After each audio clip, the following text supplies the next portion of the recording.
Mm-hmm. Gerbo was actually not as involved last week as he could have been, but No. that was more by intention because I was trying to I would imagine my character would be just more like low key after his crazy escapades. Real I quick, real mean, quick. Did I show you? No, you can show. huh? I'm working. It's really bright, so I don't know how well it's going to come through, but I'm working on Huh? a sketch of Chilla. Oh, I can see I'm Nice. some just details. It's kind of hard to see because it's so bright, but I can see some of the Closer, face. closer, yeah. closer, Mhm. closer. Gareth, no, it's like really they won't see the whole thing. I just like sketched in like the pencil outline, and I'm just starting to go Okay, through color. I can see. I can see. That's cool. Yeah, Jet, that looks Good. so good. it's All got I it. can It's see gonna is come the to life. eyeballs. I can only see the eyeballs. Oh really? Oh wait. Oh, there you go. I can mostly see the face at the Yeah. moment. Here, try to mine. Here, I think I've got a better camera than you. Let's go. Yeah. Got it. Nailed it. Is that better? No, it's so good. Yeah, You have a still actually. suit mask? Oh, I didn't realize she had the whole. Well, right. Oh I no, no, forgot. that's her piercing.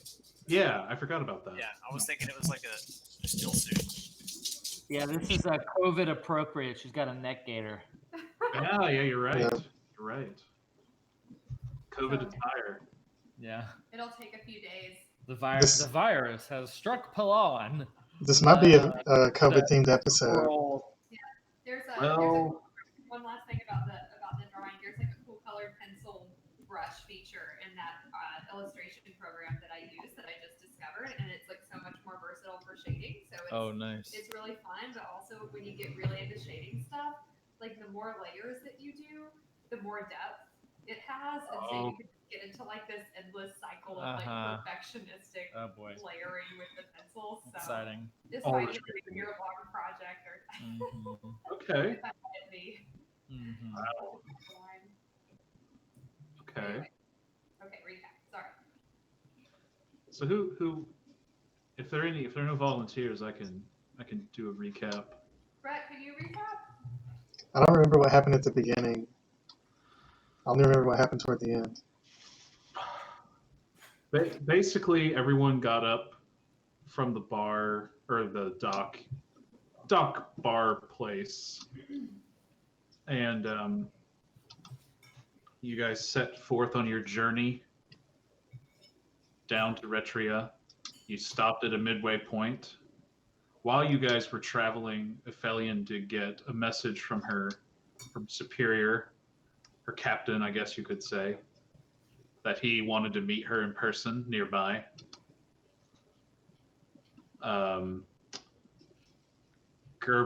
There was some awkward tension between Brondir and Gerbo.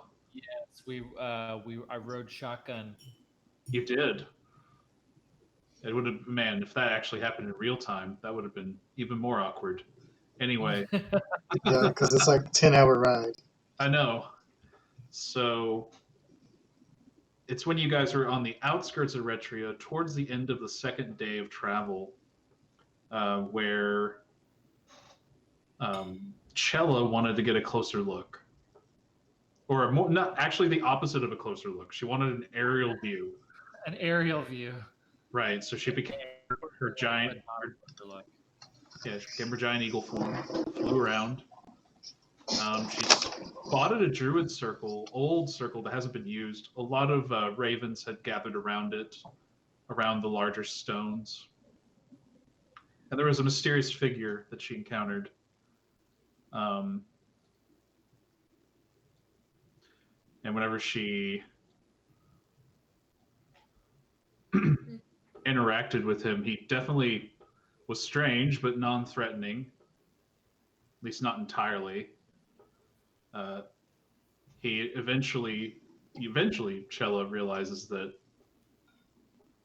he is Ephelion's captain or compatriot. And so he hitches a ride with you, which then you, with no grace, crash into the ground. I love that that's a recurring theme. Right. Yeah. It'll get better. Can't be good at everything. it'll get better. Hopefully. Of course, he does his super speed stuff. Hmm. And gets in front of the wagon, and you guys interact with him, and he is Anderlos. And I forgot to look up what exactly that means, but he is a Eladrin, same as Aphelion, except his winter season is mixed up with the spring season in terms of his appearance.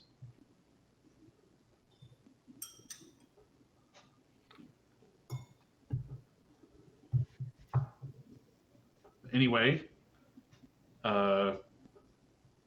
you guys exchanged information. You have found out that he is intending with a group, a team of people, a team of other. I forget what do we call these guys?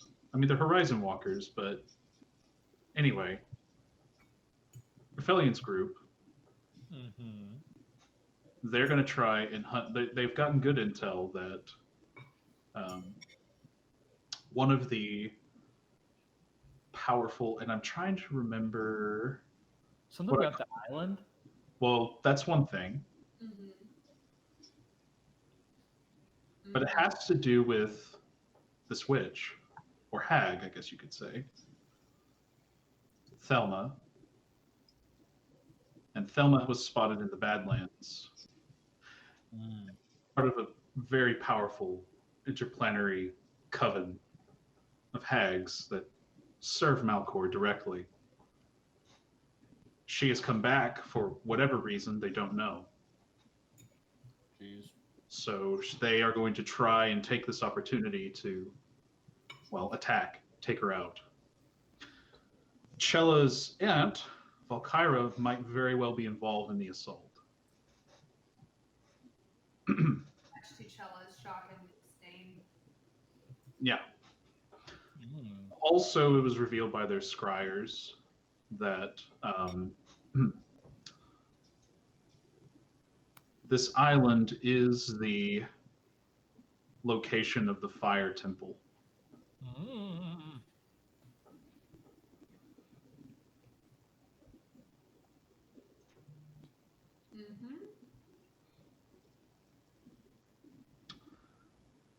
And I'm trying to remember if there's anything else. You guys then getting into Retria was kind of a slight obstacle where the guards had to get. Yeah, there you go. Yeah, we got the full pat down. Right. They were trying to check for scale sickness, is what they've called it.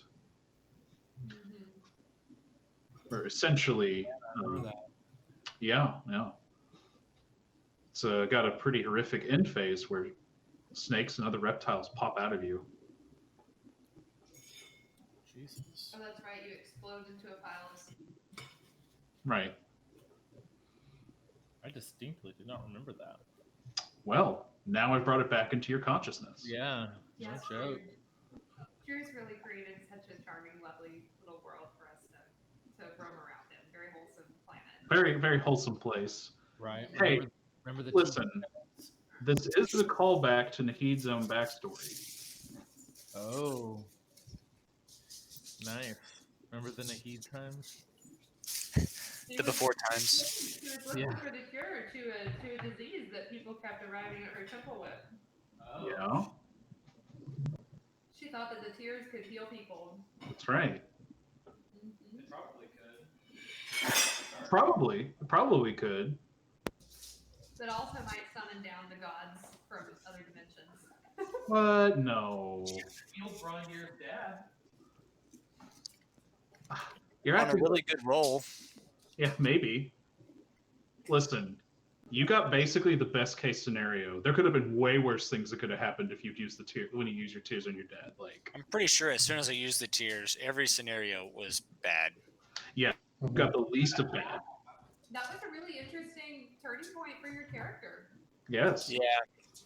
Oh yeah. Yeah, you were forced into it, but yeah. Like, yes, it's Not forced. I would say persuaded. encouraged Helped a lot. by a suspect character. Yeah, but No, I mean it made for a good story, but not exactly enjoying playing it.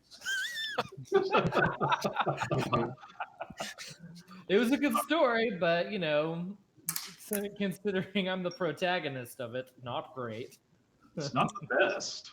Gotta find a new reason to live. Right. Life has been very hard on you so far. And Gerbo, you guys have both just really, y'all have both just really taken a turn. Well, Gerbo kind of makes his own. Gerbo did it to himself. Yeah, my character is just a rebel. Oh, Sid. Let's see. I'm trying to remember. Ah, yes. There was a couple other things. Gerbo, you have been receiving updates from Eldrin regarding the investigation into your brother's death. Yes. Eldrin is the dad, right? No. Eldrin is the mage that assisted us in the underground, Who hates Right. underwater. He is Yeah. essentially their top, like most senior war mage. Yeah, he's like a big baddie. I remember now. He has told you that think they've located a prime suspect, Mhm. someone who seemed to hold some of that they trace the cult's magic or corruptive magic to him. But he fled the city and is hanging out with druids on the outskirts. Eldrin, of course, has called them man-eating druids, or man-eaters. Just, to slip another microaggression in his dialogue. Classic Eldrin. And they were also planning on. Oh yeah, Jedri Posner has been found to illegally possessed glamours. Yes. He and his staff. Yeah. Who is surprised? That's a good little like nugget there. I tell Oh, you, we better find something in Ritria to put some spice back, put some life back in this campaign for Brondir and Gerbo. Yeah, it's so dull, I right? know. I'm supposed to be the goth character, and you guys are really depressing. Yeah. We're just going through a phase. Okay. So It'll emo. be fine. We'll perk up eventually. Yeah, it'll be fine. I'm not too concerned. Things I'm will not trying. I'm not pushing any narratives. I'm just kind of letting this character play itself out. Yeah. I'm definitely pushing narratives. Just so Oh, yeah. there. That's why I don't have to push anything. Yeah. No narratives need to be pushed on your end. I just have to avoid Brondir killing himself. That's what I need to avoid here. Yeah, Hey, allegedly guys, I do too. guys, At this point, rolling yeah. a new character is kind of fun. It's okay. Yeah. It's not the end of the world. Yeah, it seems like you've been enjoying playing your gothic character. I mean, yeah. I feel like it fits the theme of this campaign overall. My character's designed to be super depressed, so I can't complain about anything like that. No, you I'm can't. proud of myself. Redesigned depression is like a pre-construct for my character. Yeah, it's funny. Okay.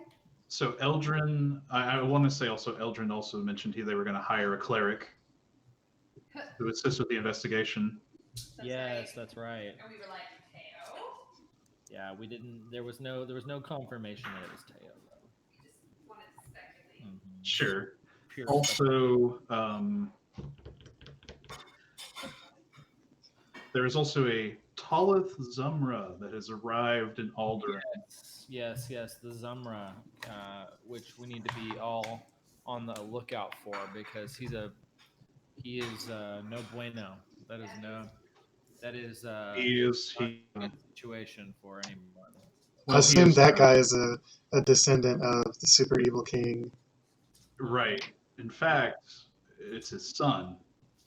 Yep. Oh, So I imagine his house had to cut deals to survive, probably. Yeah. We'll get into that probably in another campaign. Or maybe soon in this campaign, you never know.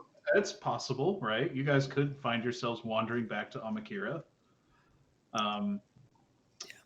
So Yeah, that's the dead forest, right? There was a not the dead forest, but no.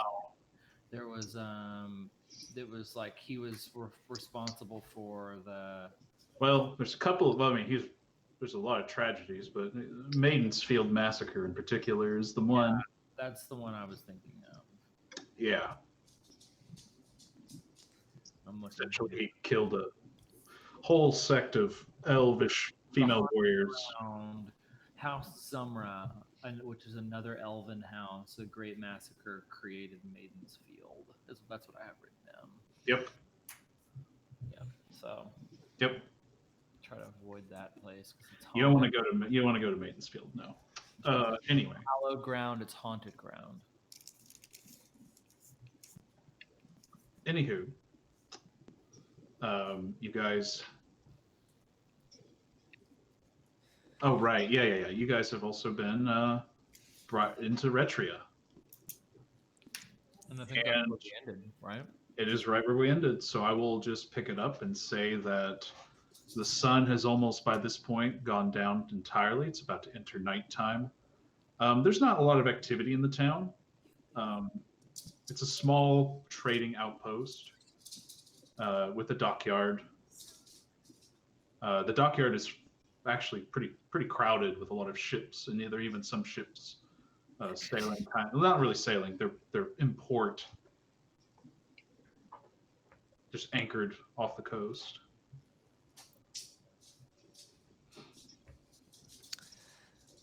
Yeah. So where are we at in the city right now?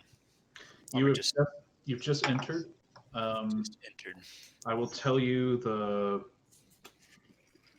there are a couple of inns you could stay in, or even more of a lodge, I guess I could say. There's also, I mean, there's not really many people out and about at this point.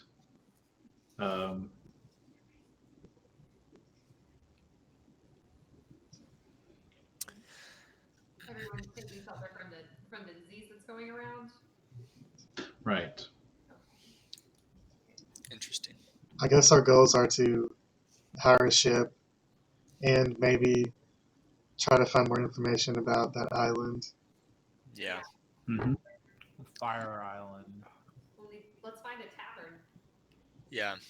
Do we know if this disease is like how it's contracted? The guards didn't mention specifically to you guys how it was contracted. Just by touch, right? Or like if you're around when people explode. That would probably be likely. I would also, I mean, it's probably a pretty safe bet that the reptiles or the snakes that spew out of them, that if they bite you, you probably contract it. I made an investigation roll, but it may be a perception. I'm going to try to find some sort of like armory. Okay. I don't know if investigation was necessary, but fine. Maybe not. There is actually not really in this particular town. There's not really an armory to speak of. Like there's a spot for a blacksmith or two, but not like a full on like you would expect in say the city of Alderaan or a larger city. Okay. So basically, it looks as if there's more basic weaponry. Okay. I look over at Brondir and I say, Brondir, what do you say we go chat up this blacksmith and see what he knows about this island? I think you're capable of doing that on your own.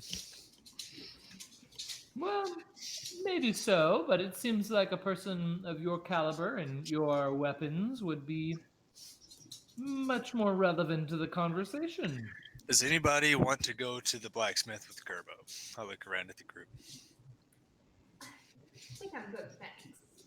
Oh, this is just a me thing? Athelian? Amderlos is still with you, I want to say. Yeah, I need to speak with him before he leaves. Yeah. Okay.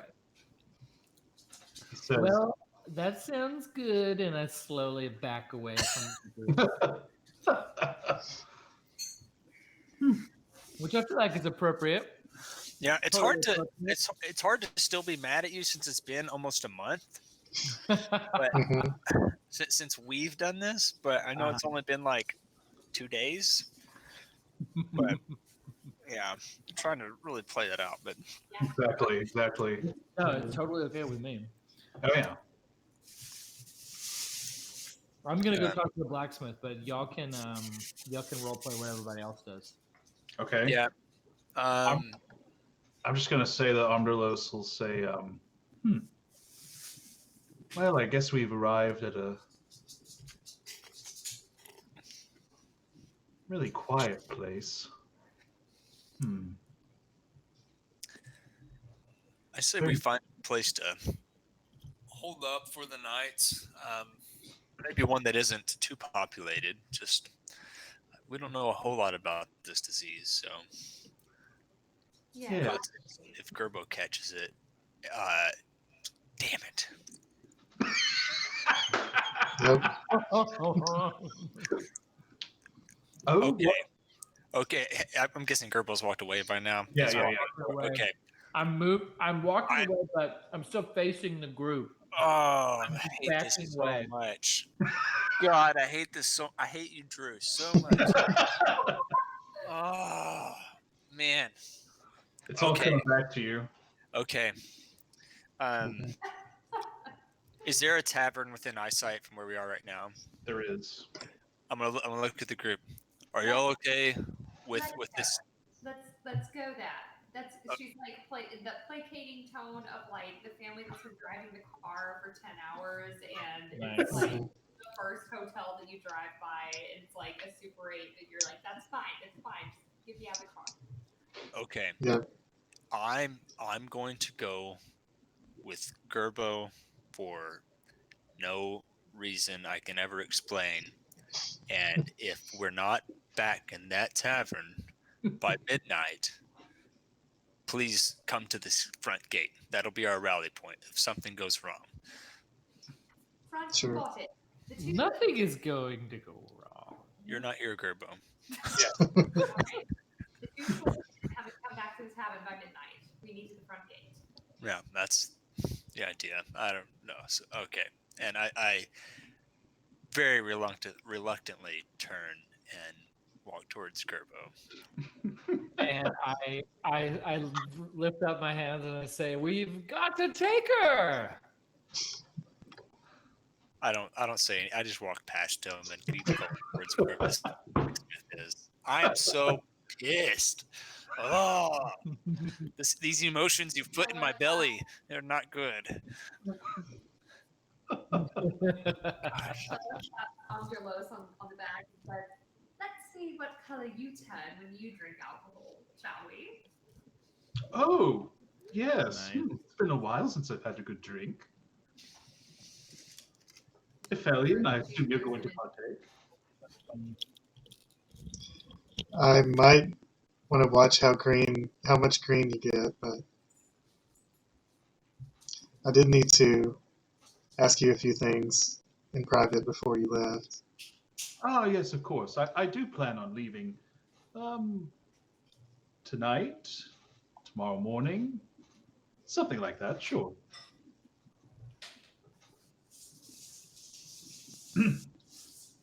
Sorry. Would you rather we speak now? I guess we can rent a room and maybe that'll be private enough. Ah, very well then.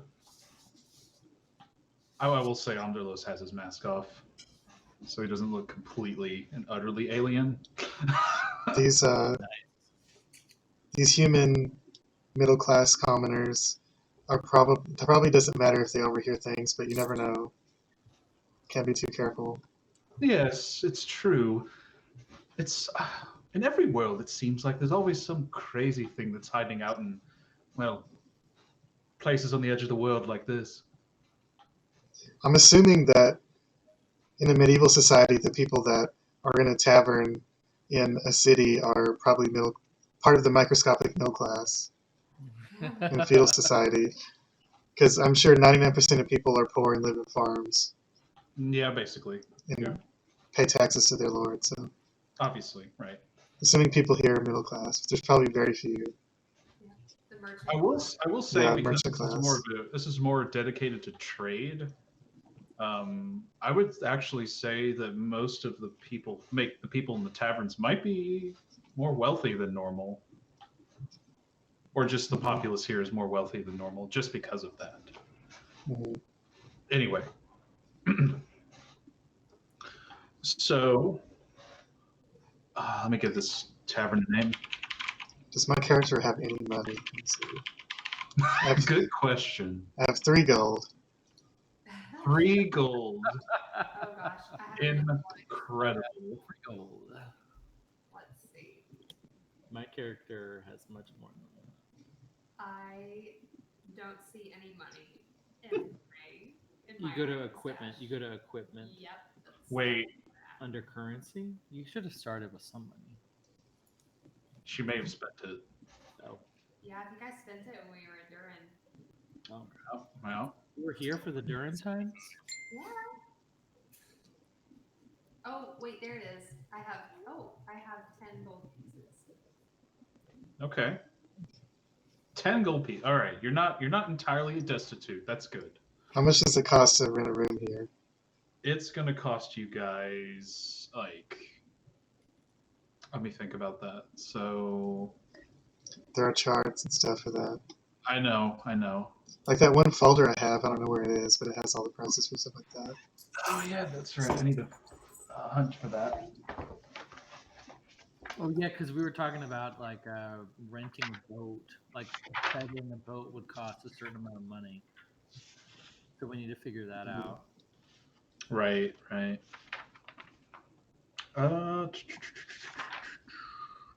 There we go. I would say. Oh, here we go. Lodging. I'm going to say 5 silver pieces. All right, I can afford that. You can afford that. Barely. How many gold silver pieces equals a gold piece? 10. 110? As a 10? 10 silver is a gold. Oh. 100 Is- copper is a gold. Okay, right. So All right. a silver is a dime, basically. Mm-hmm. Okay. Yeah, makes sense. Nice. Okay. All right, I'll rent a room for 5 Okay. silver. And let's see, amongst all of you, I guess Omderless and Aphelion. Let's see, I'm trying to think how many people would be in a room at once. I'm gonna say 4 to a room. Sweet. Cool. That'll do. Okay. And I will say the name of the tavern is the Full Explorer. Is Full it very explorer. full? Are there very many people inside when we go in? There's some. Looks like a lot of older folks are kind of seated around different tables along the bars on bar stools. There's just a light mutter. Actually, You gotta backtrack. well, I'm not backtracking. I'm just trying to find a Or like soundtrack. a backing soundtrack is what I get. Right. Nice job. So, get on Discord. Oh yeah, I'll pull up the Discord action. Let's see. I need to make sure it doesn't come through the speaker like it did last time.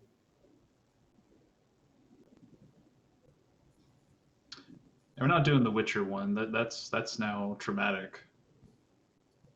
Yeah, it is. Yeah, PTSD memes.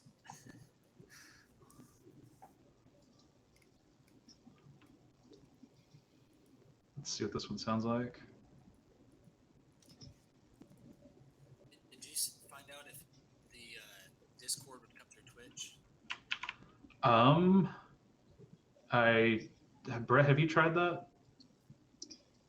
What do you mean? Like the music, does it actually come through on Twitch? Yeah, it does. Okay. Very nice. Okay, and then I need to select voice channels general. There you go. Yep, you're in. I got in.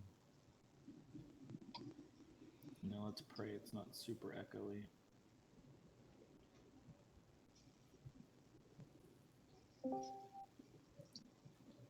You can, yeah, just make sure you mute your mic when you come in.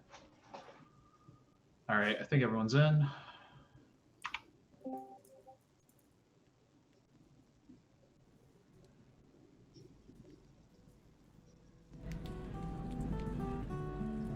There we go.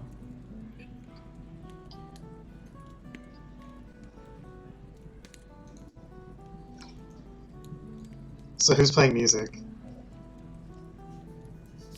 I can hear it. Yeah. Okay. We have a band at the tavern. It sounds like there's more I had to turn the volume up. Yeah, it's a little quiet. I don't have it playing on mine, but I can still hear it, which is totally okay to me. Yeah, we're I can just barely hear Jet. Oh, really? Here, I can speak up. Or we Well, take you turns. might need to adjust the volume on the bot. How does this sound? Is that better? Like, so Zach, you see the rhythm bot in the chat or in the general? Here, I need to go back. I went to settings real quick. Okay. Yeah, see bot in general. And you can right click it. You can Right-click change its volume. What? I right click on rhythm Yeah, rhythm. That's right. and then rolls. Well, no, not roles. You see user volume? Not when I right click on rhythm. No. Really? I guess it's because what? Huh. I can see it. Okay. Well, Brett can see it. Do right click on hold it. on. Oh, it yeah, in the sorry. voice channel. Well, okay. So yes, I did find that it was in the voice channels, not in the chat. Oh, my bad. yeah. My bad. I meant I thought you And meant voice channels. but also when I turn it down, the rhythm volume doesn't go down. So I'm gonna go to settings on Discord. Huh. Yeah, that's weird to me. And it should be voice and video. Yeah.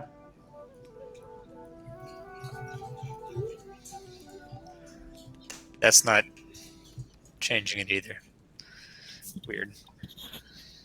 Well, I don't want this to get in the way of you actually hearing people. So.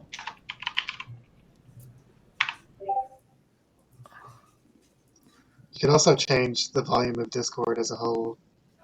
That's true. I might have had the wrong output device. I've got my Bluetooth speaker plugged in because my default speakers are so soft. So it could have been I had the wrong thing. I was trying to turn the volume down on as well. Testing 1, 2, 3. Yeah. Now I can't hear any of y'all very good. You still can't hear us? Well, no, I don't hear it. Wait, did I just turn everything down? What's going on? Maybe. Possibly. I have the video playing on Discord on my end. I don't know if y'all can hear it through my microphone. I can hear it. It's faint, but I can hear it. Zach, if you go to your on the speaker icon on Windows, right click on that and go to volume mixer. You can increase the Chrome volume and decrease Discord volume however you want. Okay, start at the beginning of that again. I was on a different page. Okay, on the on the icons down by your time and stuff for Windows, there's one that's like a speaker. Yes. If you right click on it, you can go to volume mixer. Yes. And you can use that to control your, like the volume for this will be Chrome or whatever you use. Yeah. And then the Discord volume, the only thing playing is that music, so that'll control that. Right. Interesting.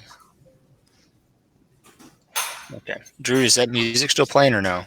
No, I'll kick it off.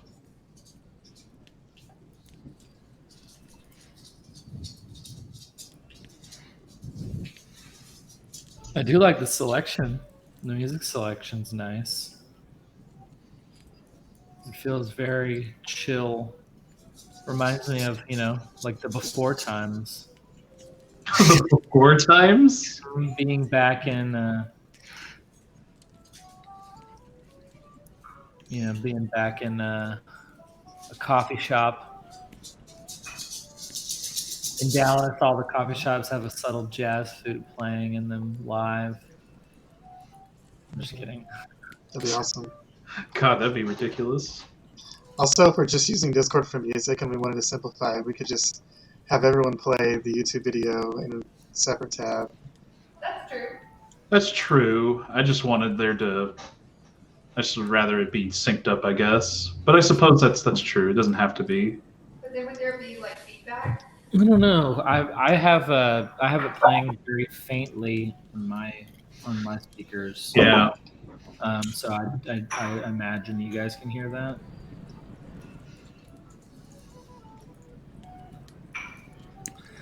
Oh man, I wish I could just show you on my screen right now. It's so weird.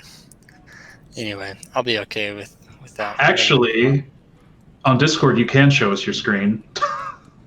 Oh, I can? Uh-huh. Well, I'll share your screen.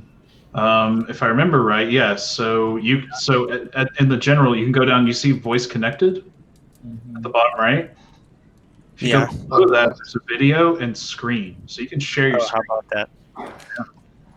That's nuts. Okay. Now you're live.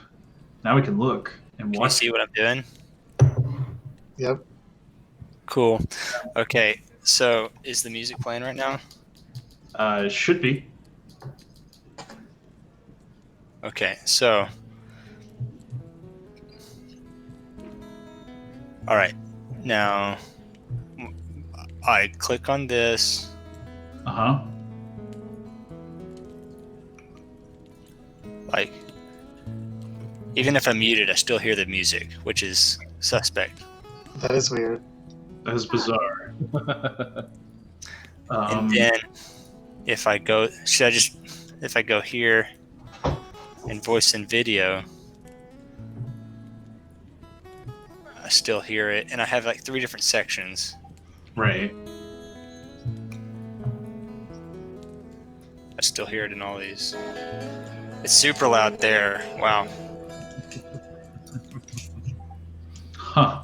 So I don't know what I guess I can try to back out of Discord and get back in. Well, close that. That is bizarre. There's. Is it doing that with everybody else or no? I don't think so. Discord, I'd have it playing really softly on my end.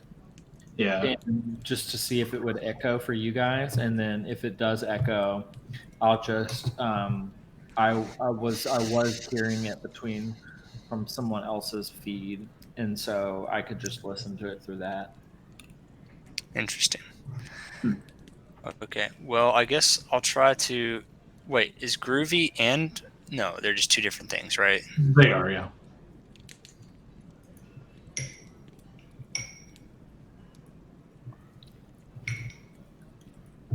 No, I don't hear anything.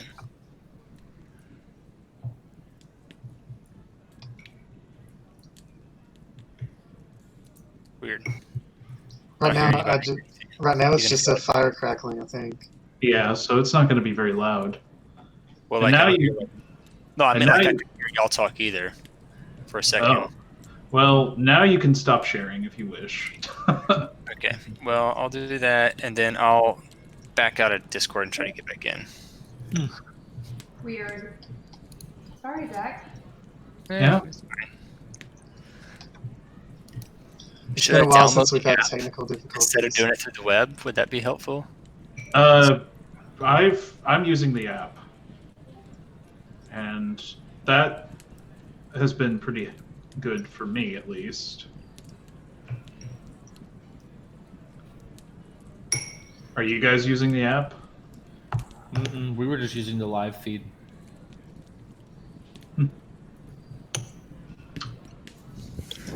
weird. Okay, I'm back in the voice channel now, right? Yep, you are. Can you hear us any better? I mean, I hear y'all about the same. I don't hear the music at all, though. Hmm.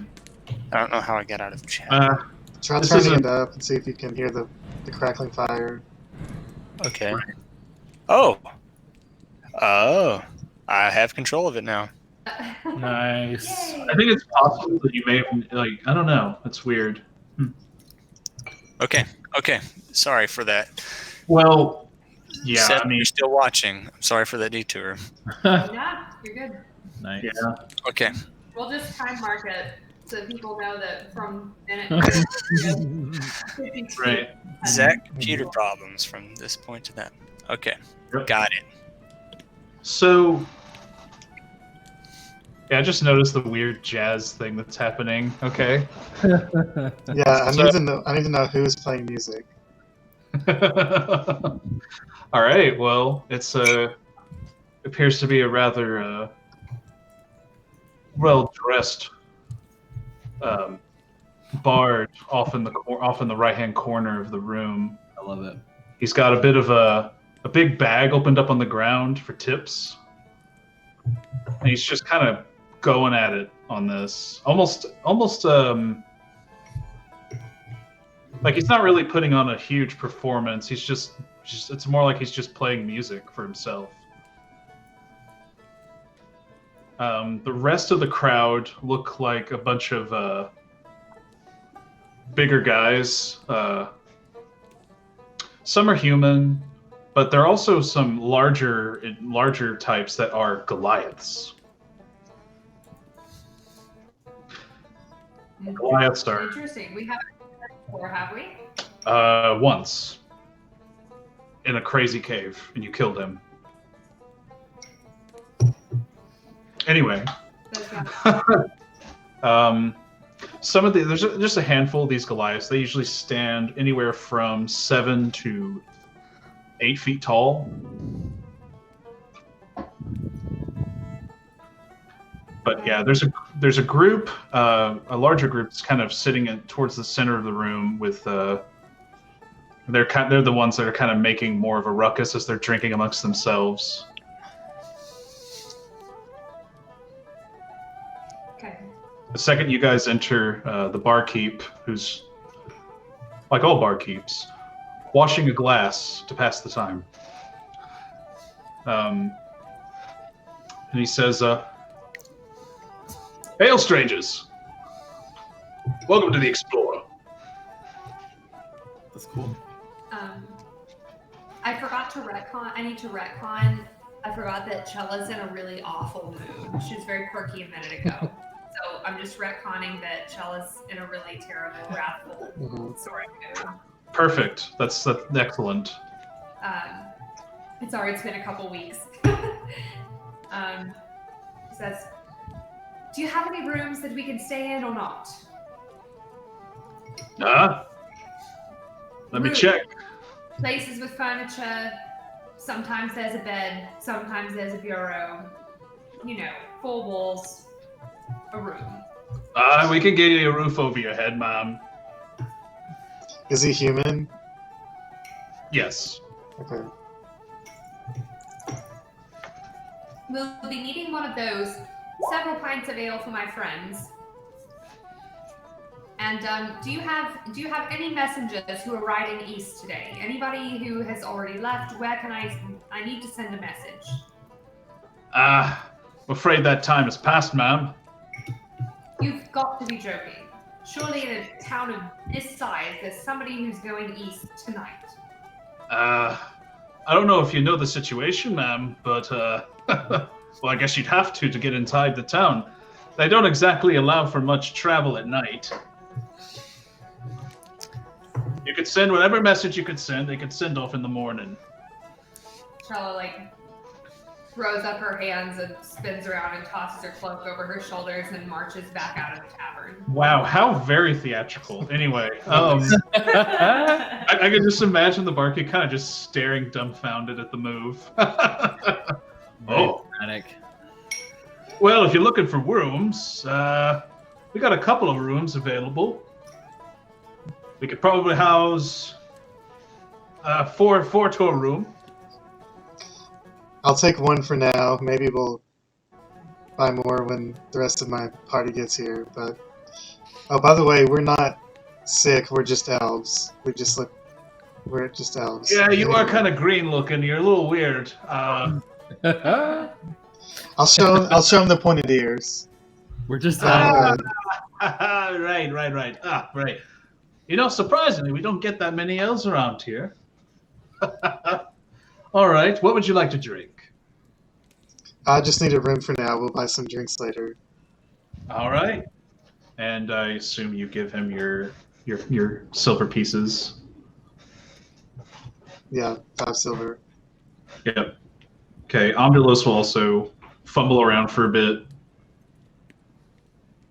Kind of. Then his hands goes to his head as he's may have forgotten where he put his money. Probably has 18 different currencies. Yeah. Right. No, he's like, right. Of course. He pulls out a small bag, opens it up. Will this work? He'll put a few coins on the counter for the barkeep. Where'd you get these coins? They're square. I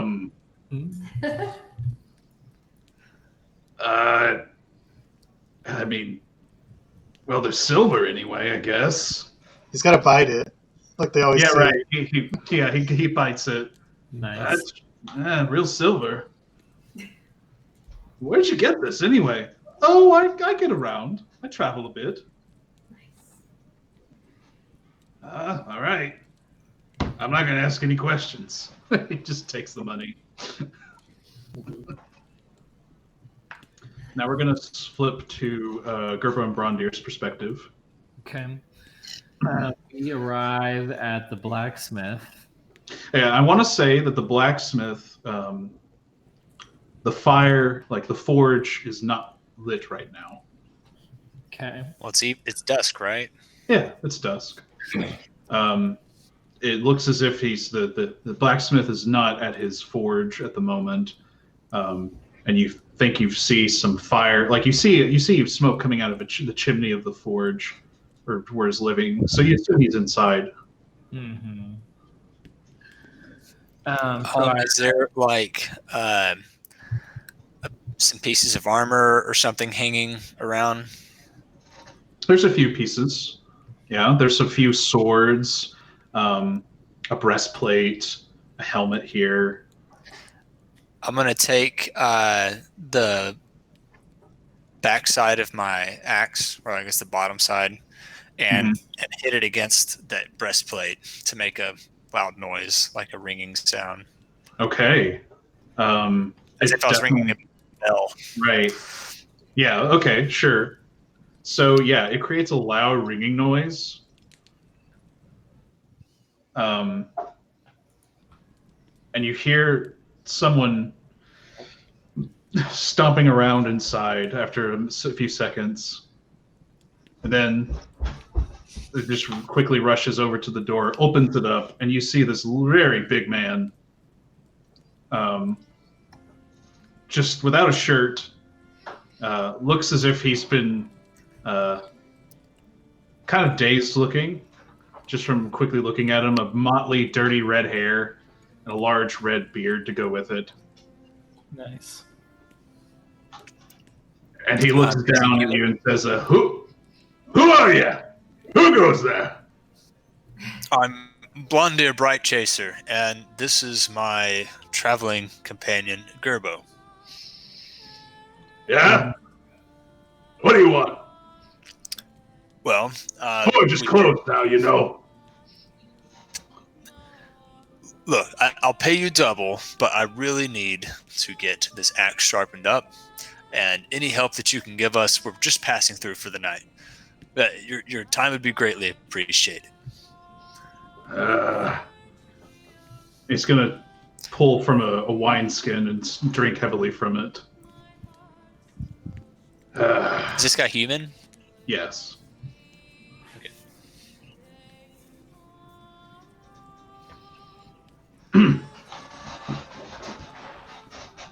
Pay double?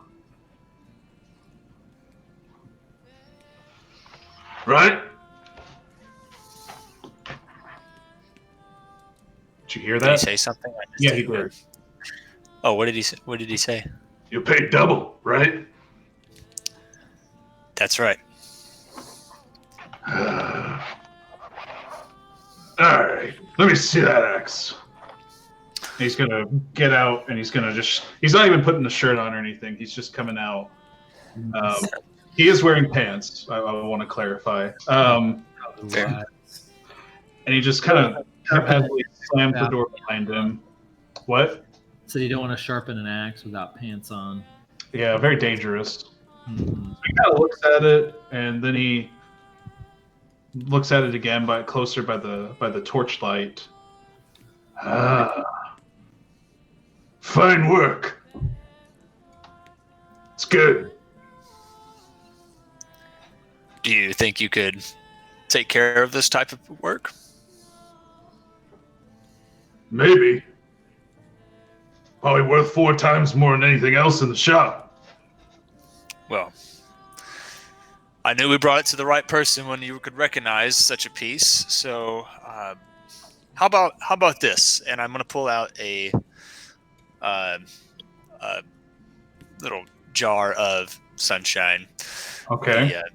Because I can tell he likes a stiff drink, and I say, for your troubles. Oh. Is that what I think it is? It depends on what you think it is. He's going to take it from you and put it in one of his pockets. All right. I'll see what I can do. Well, if you don't mind, we'll hang around here. We don't really have too many other places to be. All right. Keep you company, at least.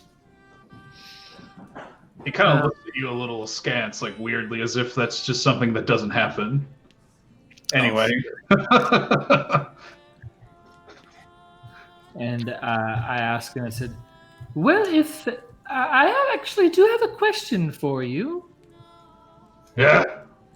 You know, if I were to hire a ship, who would you recommend? Who is the best captain? He's gonna take another big swig from his wineskin. Some of the wine's gonna dribble off of his mouth onto his beard.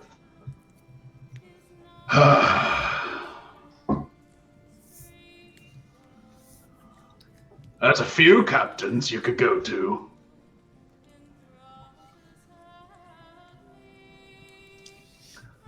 Might want old Bill. As for Bill Long,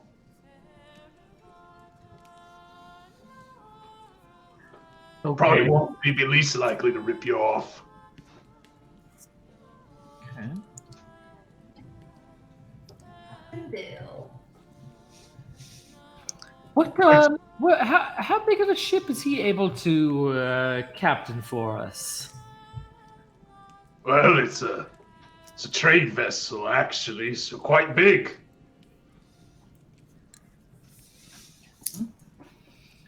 So if we were wanted to make a journey over to say Abdelos, how long do you think it would take for us to get there? Just so that I know if he tells me it will take a certain amount of time, if he's not lying to me. Normally, a couple days. These days, maybe never. Well, are you having issues in the water? We seem to, we can fix that. Some pirates. They've been getting on taking along the routes, clogging up trade. Well, then it doesn't seem like Bill's trade vessel is a great option for me, then, does it? You won't find much When's better. the last time Bill set off? What? When's the last time Bill set sail? A few weeks ago.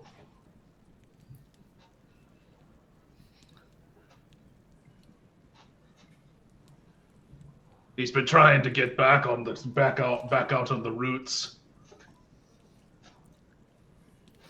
Well, honestly we came to you because you seemed like a person that is, if you're a blacksmith, you're equipping the town with ways to protect themselves very often, and so we were making our way south, and well, you seem to be the person for us. When you say that, he's going to belch loudly.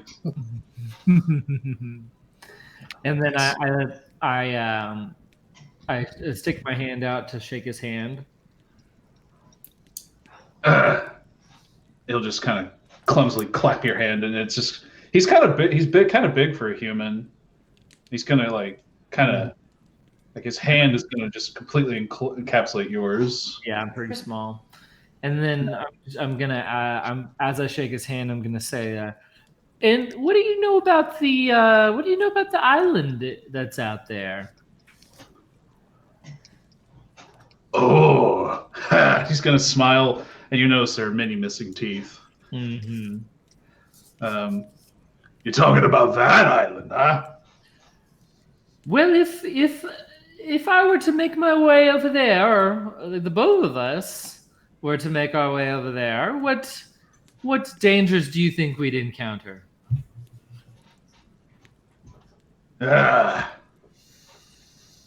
He kind of sits there and thinks for a second or two.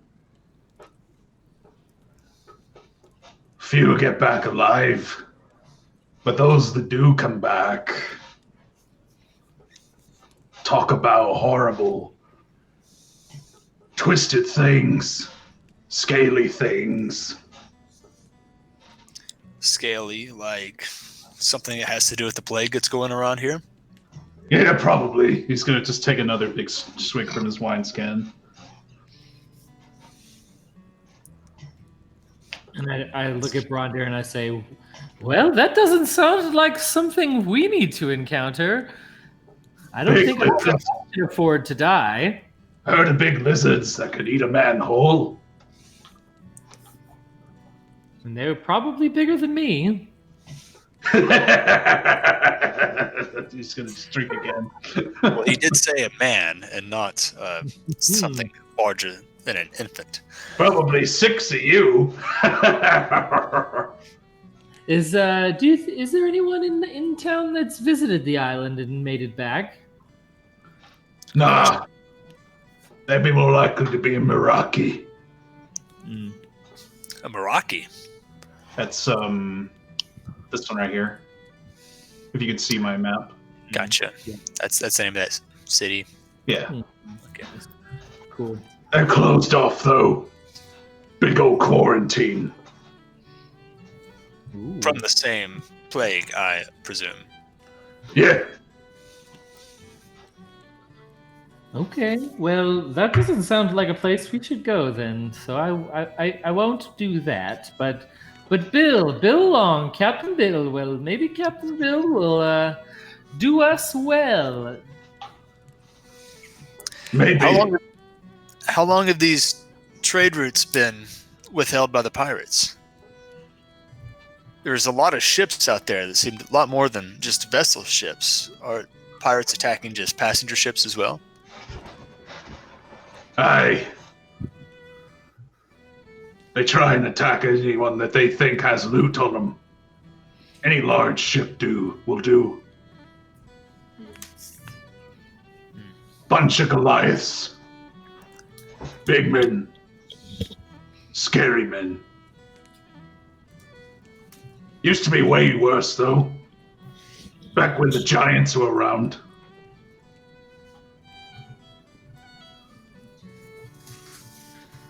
Sorry, you said giants.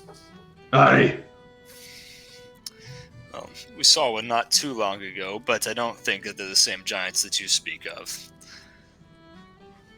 Ah. Huge boats they had. Oh, maybe water giants then. They'd sail around, plunder. They'd take the people on the boats and drain them of their blood. Something about their god or whatever. It's always to do with a god. Do you speak of Malcor? No. They don't worship him. As far as I know. Well, that's probably best. Everyone I've encountered that worships Malcor is quite, corrupt. And, well, almost everyone I've met that worships Malcor, we end up killing. He's just gonna stare at you, deadpan.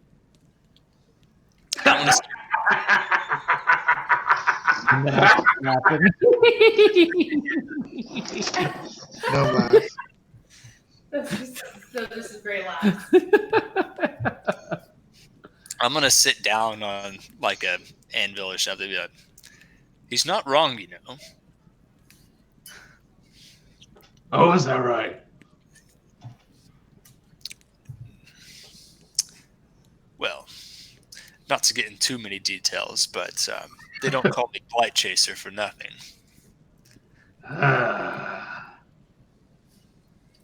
Now you mention a Blight Chaser. Tip of my tongue. It's gone.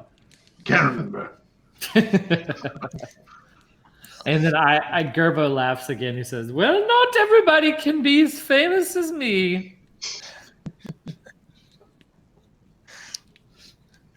Yeah, Brunder's a little irked by that they don't know who he is, but it's okay. And I put my hand on Brondir's shoulder, and I look at I guess the blacksmith's name, but we haven't even gotten. You don't even have a name. Don't even have his name. Well, now it's time for me to come up with a name. Yeah, do it for sure. Very necessary at this point. At this point, yeah, I'd say he's. Well, we have Bill, so I guess we're looking for a Tom or a Greg or Harry.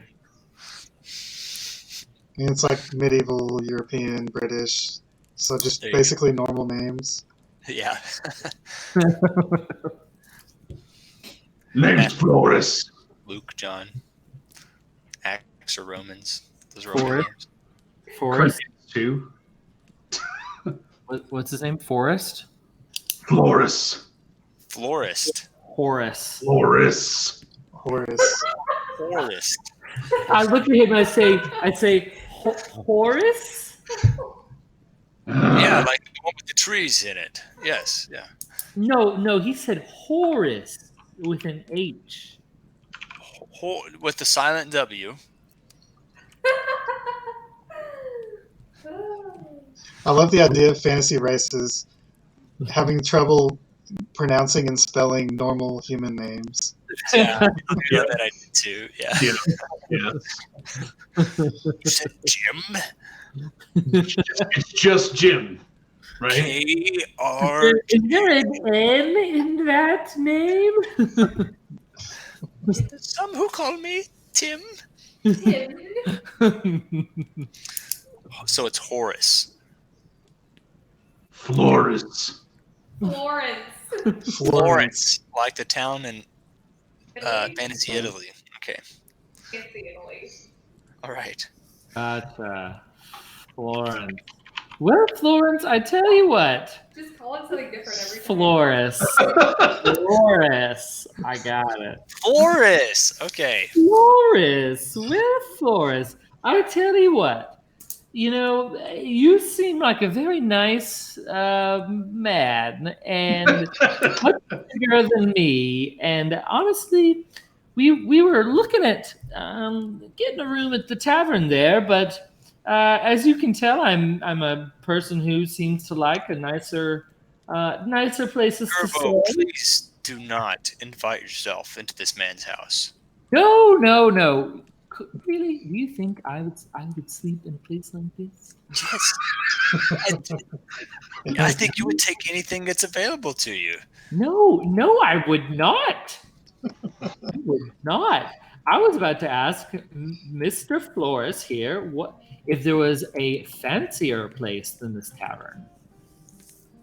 Fancier. Well, as you can see, I need something. I'm sure Flores is Gerbo. an expert on fancy things. Yeah. Let's ask the blue collar where the Ritz Flores, is. Flores, if I were to come to you and I pull out like Gerbo's dagger, which is like encrusted in like gold Oh and my is like super nice. God. If I were to come to you and say, sharpen this, where would you think I was staying the night? Flex. Not here in Retria. Well, that might be true, but if I was forced to be staying here in Retria, as is the case, and then I squeeze Broadyear's shoulder a little bit. God. Gerbo. Knowing what we know, you need to be with me. I need to be with you. And you'll be okay sleeping on that damned bedroll of yours. No, I didn't forget.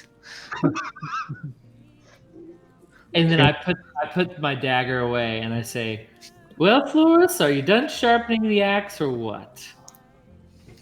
I would have been done sooner if you quit talking to me.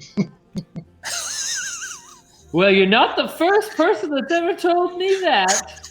And I turn around and walk towards the tavern. And Brondir, I assume you're going to follow him. Well, not without my axe or paying Sure. him. Okay. So Flores is going to stumble his way towards the forge and start it up and light it up. And as he's kind of... Gerbo! Come here! I turn around. We're leaving together. I turn around and walk back towards Gosh. the Okay, and now he could start his thing up. Gosh, Okay. I thought he was doing it while we're No, he was just sitting there talking to you. Oh, well, this is going to be longer than I expected. Okay, so Flores, as he's kind of getting the forge going, all the stumbling and drunkenness suddenly kind of fade away. His movements are more sure. Yeah. His eyes are more focused. sign of a true craftsman. Right. Yes. It's like the haze that was over him the whole time has begun to lift, and he begins to sharpen your axe. Nice. He's very careful, methodical. Probably not as good as any dwarven, mastersmith, but Sure. certainly fantastic. Can he tell that there's a enchantment on it, or would that be beyond his? I think that'd be beyond him.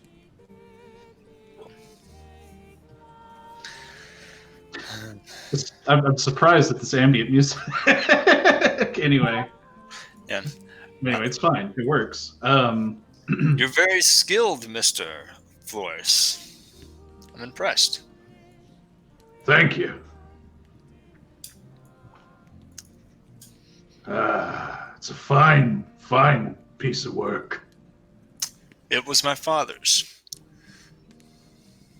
I'm surprised your kind would even allow a human to touch it, much less sharpen it.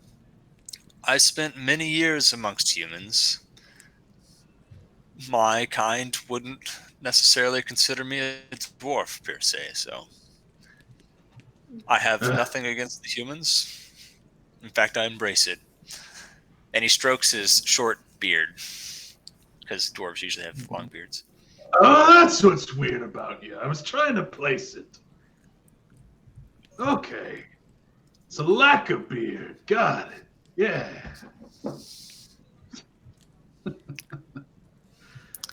So I'm not sure how long sharpening an axe would be, but it would take some time. And I'm not going to go through the whole process. Yeah. We'll pretend as if the conversation that we just had happened during the axe sharpening. How about Sure. That's fine. And It was probably like an hour. I'm sure that there, in a book, it would be a more intense dialogue that got Sure. to the same point. Yeah, So- fair enough. Fair enough. What is the cost to sharpen blade? Well, let me go off of some blacksmith stuff here. There's not really much in terms of, say, so it's a great axe. I doubt it would cost very much. You said it would be double what the going rate would be.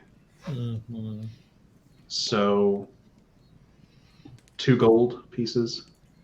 Okay, I put 2 gold pieces in my hand, and I stick my hand out and I shake it and I say, "Consider this a gift from us for your hard work and the good conversation." Sure. And Flores, have you ever made your way to the mountains? I haven't gone much further since I left Adana. Came out here. Which way is Adana again? Adana's Oh. just the redwoods. Oh, okay. Oh, right. Yeah, there it is. I tell you what, I'm going to send a message to my friend Daz, who is the stone singer, master stone singer in Durin. I think he would be impressed with your work. Maybe we can send you some more work your way. I like that. I like dwarves better than most humans. I get that a lot. Shake his hand. Say, now, don't drink that sunshine in one sitting.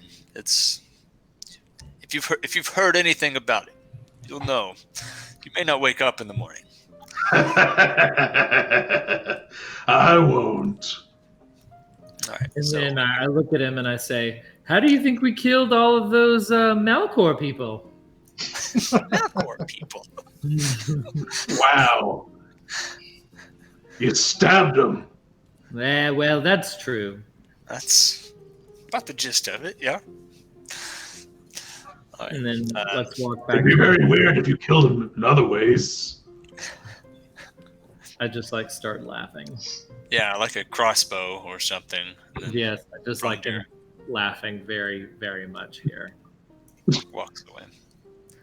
And As you go, you're going to see Flores actually do a kind of a very theatrical like bow to your direction, Brondir, as you go. nice. Oh, interesting. Going to do a slight bow to him as well. Right. Same. It was nice meeting you, Flores. Maybe our paths will cross again soon. Maybe so, Blight Chaser. That made me really happy that he said that. Okay. And now we walk away. Brondir, you did this. Yeah. As we walk towards the tavern, I look at Brondir and I say, "Well, I paid him for you." Hold on. Let me do this. I need to make a roll. Where are you? I tried to slip 2 gold back into Gerbo's purse whenever he was talking to Flores. Okay, Gerbo, roll perception. Okay, I can do Well, I that. guess. Up. Saki it's throws up. Oh, so, can you see me? No. So I get- Oh, there we go. There we go. Got it. So I guess maybe not while I was talking to Flores then. Ah, yes! I But crit while we were failed. walking away. I crit failed my perception roll somehow. Yep. The crit failed. Anyway, so we're Something walking was away. very How distracting. about this? He says, "I paid him for you," and he's walking back. I said, "You sure did." And just like in plain sight, I put 2 back into his purse because I couldn't live. And then I'm like, I look around and I'm like, "Well, I just never, I don't, okay."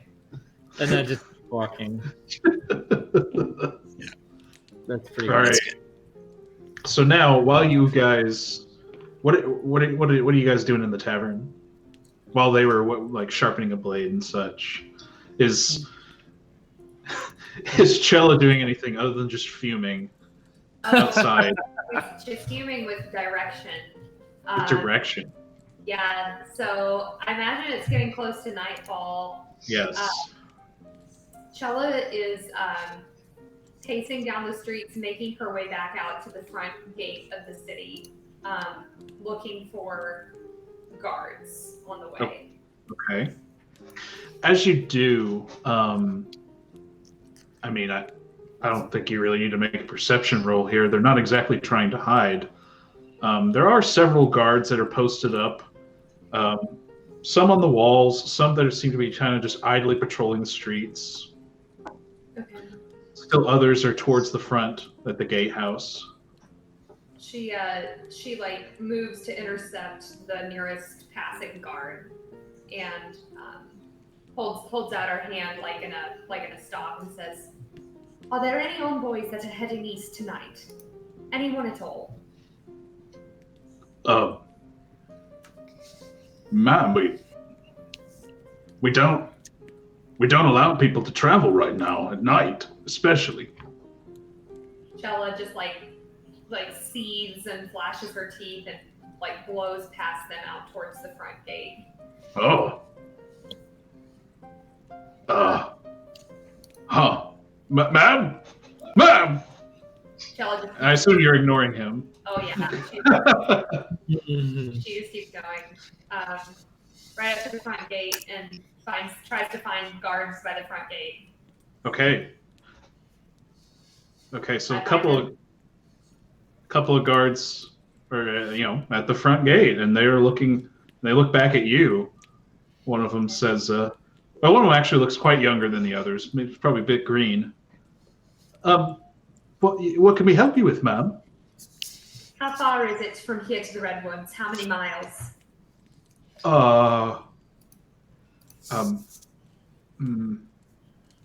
He's kind of flustered because he didn't expect that. Are It's you probably or mute? How far is it from here to the Redwoods? he's kind of trying to do calculations and math. I mean, it would probably take at least a few days, ma'am. That's not very helpful then, is it? She No. calls out to the other more senior guards. Can anyone here tell me how far it is from here to the Redwoods? Really a very simple question. Is there a map? Yeah, sure. We'll get you a map. Let's say here.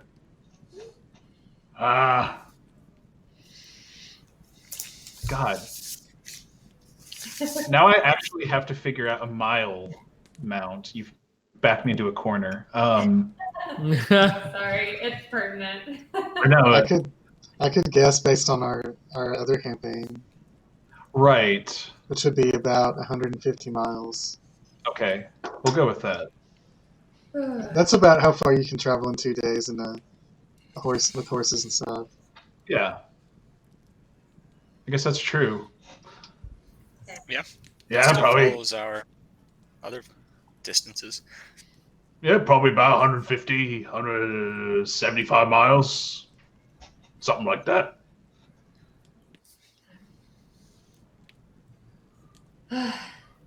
What seems to be the problem, ma'am? Why do you need to know that? Can you deliver a message for me back to what was the name of the tavern we were staying in? Where? Like the The something adventurer or something. full explorer. Or Yeah. Dora the Explorer. That one. yes. Could you take me to Dora the Explorer? I need you to deliver a message back to the explorer for me. And she throws like the 5 gold the 10 gold that she has at his feet, like everything.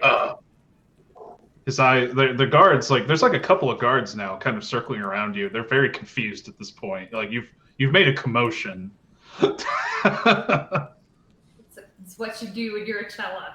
Yeah. And the more senior guard's gonna go wide as he sees this bag of gold thrown at his feet. A message, ma'am? What kind? You'll find a dwarf, a gnome, and 2 eladrin there. Tell them that I'll be back by tomorrow night. I don't like this. Oh, What? They're gonna look around amongst each other, and the younger one's gonna ask, What's an eladrin? I don't.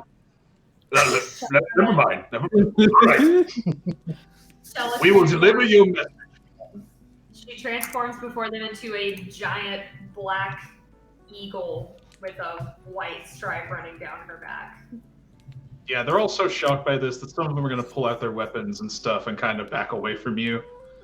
And the main guard that you were talking to is going to fall to the ground, kind of backing up as you're doing this. Chella beats her wings and rises into the stunned guards and takes Twilight. Okay, well, that is one way to make an exit. Rick. Chella is flying at a speed of. Hold on, I did some calculations. Oh shit! That's amazing. She goes about 20 miles an hour as an eagle. 20 miles an hour. Okay. Damn, son. That's not super fast. I thought it'd be faster than that. Gerbo can only walk like 2 miles an hour. If that. If that. This is based on some searches of what's fair in D&D. I don't want Sure. to be super OP about it. Yeah. If you were a rock, then you would just fly like a fighter jet. But Yeah. But it'll take her about 8 hours, which is exactly 2 of her wild shapes, which she gets per rest. All right, that makes sense to me. But she's flying through the night. Okay. Well, now we're going to flip back to the tavern. Ephelion, what are you doing with Anderlos? Just going in a room, asking him something before he leaves. All right. So, what did you want to ask me, Ephelion? You haven't had time to read my report, but I assume from our mutual acquaintance that you know that we found a pattern of problems here that we're pursuing at these 4 elemental nexuses, whatever. Nexuses. I do believe it is Nexi, but yes. Indeed. It's strange, really. It seems as though in most worlds there's some sort of elemental order to them. And there's always some keeper of it. Or keepers. What we found at the water temple seemed to confirm those suspicions. So now we have basic ideas, general ideas of where the other 3 are. But I don't want to go into a situation without preparation. And the more information we have, the better. The less information we have, the more dangerous it is. Yes, of course. So I think we should. I want to save the one that's the most dangerous for last. All right. So, which one do you think we should go to first? Which one do you think is the least dangerous from the information we know? Based upon what I have heard and seen from our scryers, as well as what... Well, I haven't read your report just yet. I would suspect you've been to the water temple already. Mm-hmm. The Earth Temple is in an area that's familiar to us, but we heard that everyone there is dead, so it sounds like that could be one of the more dangerous ones. Yes, and I'm afraid it might very well be the more active soon enough. From what little we've gathered, I will say this: don't go to the Fire Temple, at least not at this juncture. Okay, that was kind of my suspicions, but I wasn't sure. Yes. I think you would then want to go towards the Wind Temple, which I believe is in the south of this continent, somewhere. The Scryers, it's hit or miss with them. That was our goal before we found out about this island. Yes, of course. But I think the ordering would be wind, earth, fire. Okay, that seems logical. Dang. Now, I will say that this outsider, this They're on their own island. person, not sure if you can call him a person or not, from what little I've gathered, well, it seems as though this is someone who has decided to do away with their body in exchange for an artificial one. Based upon just appearances as well as other patterns we've noticed with others that are, well, like him.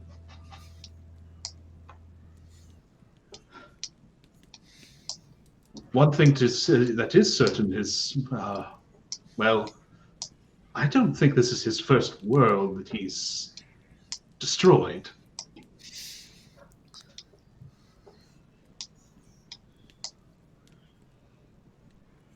Well, All I'm saying is, be careful. we're too deep now, so It's interesting to me how passive, well, relatively passive, he's been. Do you Well, think he's- he's aware of you hunting him? That's the DM. well, he's managing at least 4 situations at once, so he's probably pretty busy. Well, I wouldn't be surprised if, well, a temple gave him enough trouble, he would simply kill them all, or kill enough of them to where they would finally comply. I don't know, this one seems far more aggressive. Others of these agents, I guess you could call them, are more subtle. Take more time. If we Very come curious. across one of these interplanar threats, I will try to convince my companions to slow down and take it seriously. Especially the guy that you're talking about. Yes. Maybe we'll stay out of his path for a while. That might be best. I unfortunately can't really tell you what his path is at the moment. We tried for him, based off of the details that we've received from several witnesses, but there was always blank. I think he has protections against scrying power. Yeah, that's not too uncommon for powerful magic users. No, but we always have to try. You never know. Yeah. Well, there's probably not a lot of people, at least that I'm aware of on this continent, that can scry, so True. it would mostly be extraplanar people that would be most prepared for that. Indeed.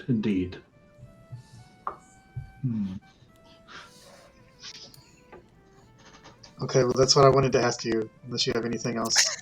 Any other info down? That's the equivalent of my grandma saying, "Well, I don't have Yep. anything else to talk about." Yep. That's pretty amazing. That's awesome. Ever to the point, aren't you? Well, fine. I don't really have anything left to say other than I have to read your report. And I, in spite of all of this, I do feel as if we have a good chance of, if not reversing, then at least halting the degradation of this world. Well, you're always disappearing, so I wanted to get that question in while I could. Of course. Makes sense. Well, I don't have to leave exactly right away. If you like, we could perhaps get some drinks. Take in some of the atmosphere. Well, it's either that or sit in this room alone. So I mean, I thought you liked guess so. brooding, though. You seem to do it so often. well, I would be able to hear the music either way. I wouldn't really be able to brood in peace. I just want to say Omderlos kind of said that a little cheekily. Anyway. We'll say that Brondir and Gerbo come back about this time. Yeah, Yeah. they do. I would say at that point, Omderlos and Ephelion are coming down the stairs, rejoining the bar. Ephelian's going to remove her hood and some of her weapons and or her weapons and some of her like armor bits, so that she looks more like a normal person. It's more obvious that she's an elf, so maybe people will be less inclined to think she's a sick traveler. Sure. Omderlos is also going to do something similar, reveal more of his head. He looks a little stranger than you do, but it's Yeah. fine. Ephelion Go basically to looks the like she bar. has frostbite, but he looks like he's been dipped in Joker juice. Basically, yeah. Joker The juice. vat that Joker falls in. Yeah, Oh, yeah. Super green. Affectionately called Joker juice. Yep. Yeah. So the barkeep is going to turn to you guys, and at this point, the most of the crowd's kind of dispersed from the center that you saw before. Now there's just a few guys sitting around, kind of talking amongst themselves, drinking, carousing. I Well, the look bar- at the group and I say, "Well, where did Chella go?" yeah. Where did Chella go? I look at the barkeep and I say, "Bartender, there was a dark person. Very angry. Where did she go? She was here, right? You're talking about the one that was full of theatrics earlier? Really angry? Well, Well, we Angry. obviously weren't here, barkeep. So angry, yes. Theatrics. Well, I'm usually the one with the theatrics. no, don't get jealous, now, Gerbo. She had a nose ring, which connected to her earlobe. Yeah. Her Oh, the nose ring. Yes, that's a very defining feature. That one. She tried to say she wanted to get a message out. I told her everyone that was going to send out messages couldn't send one out until tomorrow morning, and she left in a huff. Well, she found out her elderly aunt is going to war, so she wasn't happy about that. Her elderly aunt is going to war. With who? I thought we're the only ones warring. Well, Who sends an elderly aunt to war? I know. I mean, honestly, what's going Our GM. what? I mean, if- Honestly, what's going on with her family situation? I mean, I would be Like- upset too if my elderly aunt was going into battle. Yeah, I mean, I guess so. What kind of family dynamic is that? so I looked at the barkeep, and so there is no place for her to get a message out then? Not until in the morning. Weird. Well, Who would did she tell you the message she was trying to send, or did she just say the last something? thing I said was to meet us at the gate at midnight. So surely she's around here. So she'll turn up. Okay, well, we'll go to the gate at midnight, and if she's not there, then Then we'll freak out. yeah, then I guess we'll just. And then I look at Aphelion and I'm like, We all look at just Ephelion. screamed at the top off of our thugs. Yeah, I'll look at Ophelia and I'll say, we'll just have to blow the place up. Wait, what? No, I'm just kidding. We're not going to blow this place up just because you murdered our friend. What? What? What kind of accusation is that? Omdelos is laughing at this point. I'm just kidding. You didn't murder our friend. And at this, actually, I will say it's a couple minutes pass, and then some guards burst through the door. One of the older ones is in the lead in a huff. He'll look up. He'll see Brondir and Gerbo. He'll kind of squint at Aphelion a little weird. We're like wide-eyed, like, okay.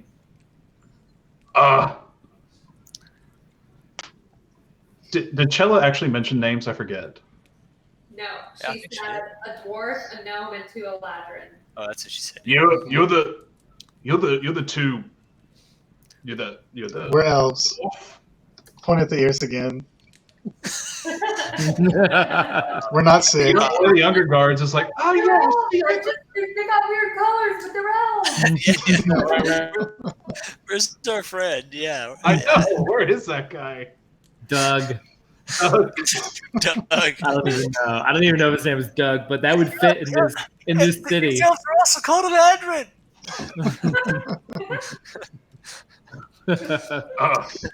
So you're the dwarf, you're the gnome, and you're the elves. Yeah, we're elves. All right. Well, Yes. some woman with a weird nose ring or something interrogated all of us, Okay. asking how far it was from the redwoods, and we finally told her it was about 150, 170 miles or something like that. Anyway, she gave us some money, and he has the gold bag in his hand, and she turned into an eagle and flew away. Did she threaten to kill you? Not explicitly, but it was terrifying. Okay. Does she know that was the her then. redwoods are like exploded? Everyone knows that. Well, then why would she go there? I don't know. All I know is I have gold. Wait. Hold on. You have her gold pouch. She gave it to me. Now, and you're telling us she went to the redwoods. Yeah. Why? Oh, did you murder Chella? No. But you have her gold pouch. Yeah. Why would she give you her gold pouch? This would be totally unbelievable to from Gerbo's perspective. Someone giving away their money. Yeah. You must have killed her for her to give that to you. I mean, she did. We didn't. Brondir goes up to grab the gold, Oh, just out of his hand. you gonna like openly rob a guard? I mean, are you sure you want to do that, sir?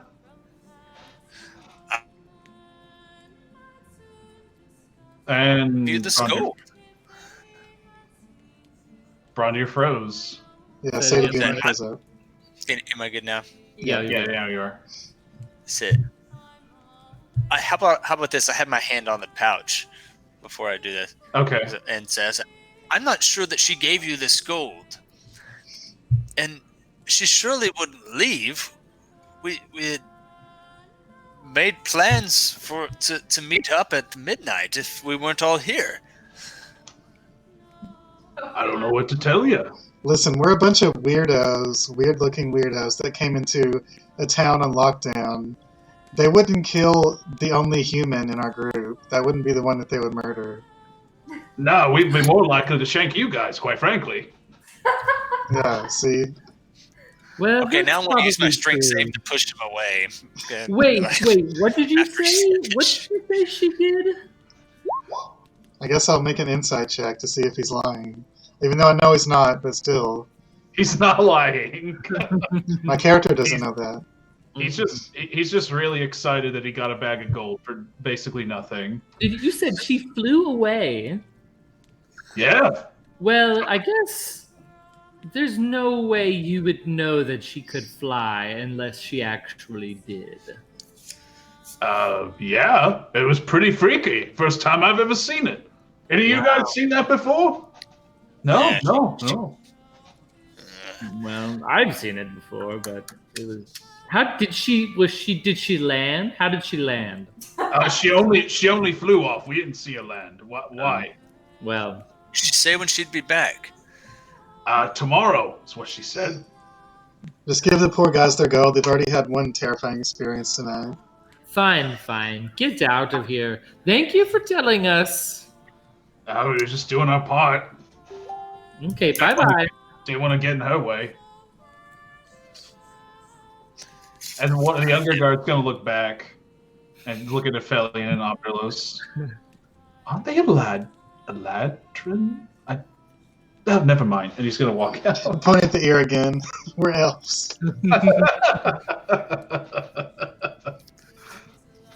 Okay. The barkeep is gonna give you guys each a round of ale. Say, sounds like you got some issues. Is that just one of your stock phrases as a barkeep, or is that new? Well, honestly, it is, but you genuinely have a lot of issues. I need a keg, please. Coming right up. This is not a group with strong coping mechanisms. Yes. Pretty funny. Rage and alcohol. Mm-hmm. And as he's pouring the drinks, I ask him, "So, what do you know about this?" I look at like kind of down. I guess I had written down Bill's name, Right. and I say, "Bill Long. What do you know about Bill?" Oh, Bill? Oh, yeah. Well, I've known him for a few years now.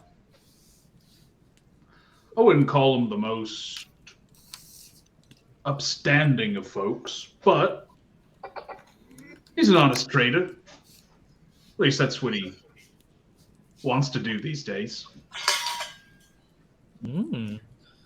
Well, interesting. Well, we were potentially going to hire Bill to take us south for a few days. Well,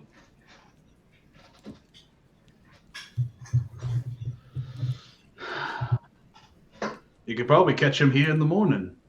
Oh, well, Flores across the way there said that Bill was probably the best person to pay for his service. I would you agree, or is there someone else? Flores. Oh yeah, the drunk blacksmith. Well, we had to see what you guys offered. I guess. Weapons we couldn't get elsewhere. Huh? Some rare finds. Well, there's a few other options you could take. It seems like the trader ships are being raided by pirates, and would you think that that would be safe? Well, if I were to guess, I would say Bill might try and hire you guys. Oh, we're not looking for work. Whoa! Hello. What do you mean? What does he? Does he need protection or something? I mean, Bill's the one that's itching the most to get back out on the sea and get his goods into Abduos. Well, Flores seemed to agree that was the case, and I would say that he's one of the more willing folks to try and go out and brave the waters. However, last time, most of his guards, folks, were dead when he got back. Wow. So you're saying we could be paid to go to our destination? Maybe so. I look at Brondir and I say, well, how about that? Well, Or if, we could just take the extra 2 days and just travel by land and not have to deal with anybody else's issues. Where's the fun in that? Well, well, that may be true. if we're good at anything, it's killing people, right, Gerbo? And I raise. I can only assume I've gotten my glass by this point. Yes, you have. I raise my glass and I say, "That is true." Well, we can't do anything until Chella gets back, so we might as well see what this town has to offer. Well, I'll ask the bartender, is there anything here that would be hard to find anywhere else? Anything unique? well, there's the hunting lodge. That's kind of a unique thing about this place. I think a Felian would get immediately excited about that. Yep. Hunting lodge? Hunting Mhm. lodge. Hunting lodge, yeah. That's cool. Hunting, tell me more. Yeah, so there's a lot of folks that come around, and if they want to, go out ranging and hunting for wild game, particularly of the rarer variety, well, they gather at the lodge and set out. Every now and then they hold contests to see who, can bring back some particular rare beast or other. You think they're open right now? Probably not now. No. They'd be open in the morning. She's so Fine. disappointed. Yeah. Man, I killed this mountain boar a few weeks ago. It was so big. Oh yeah, really? The tusk on it were this big. Oh wow! You gotta tell me how you killed that thing. Well, I shot it through the heart with an arrow, but finding it was the hard part. You're just gonna glance over that. Okay. Well, the hard part was finding it. was up in the mountains. Yeah, that's always part of the fun. I guess that's how the dwarves feed their people underground. There's not many other sources of food up there.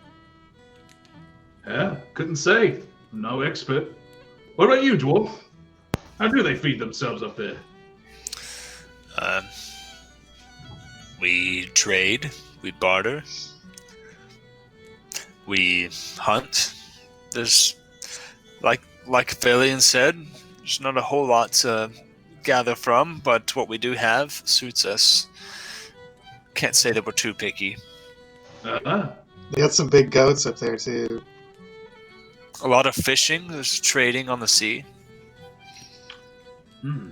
They have good goat's milk. Good goats, mountain goats. Udders, Goats, not this goats. big. Big. Oh, well, that sounds like a disease or something. Whoa. Sweet, sweet goat milk. That's right, that fresh mountain. Give me goat that milk. sweet, sweet goat milk. Top dollar. At the local Whole Foods. Yeah. Wow. 2%. Oh. They probably have boring old cows around here. Yeah, you're right.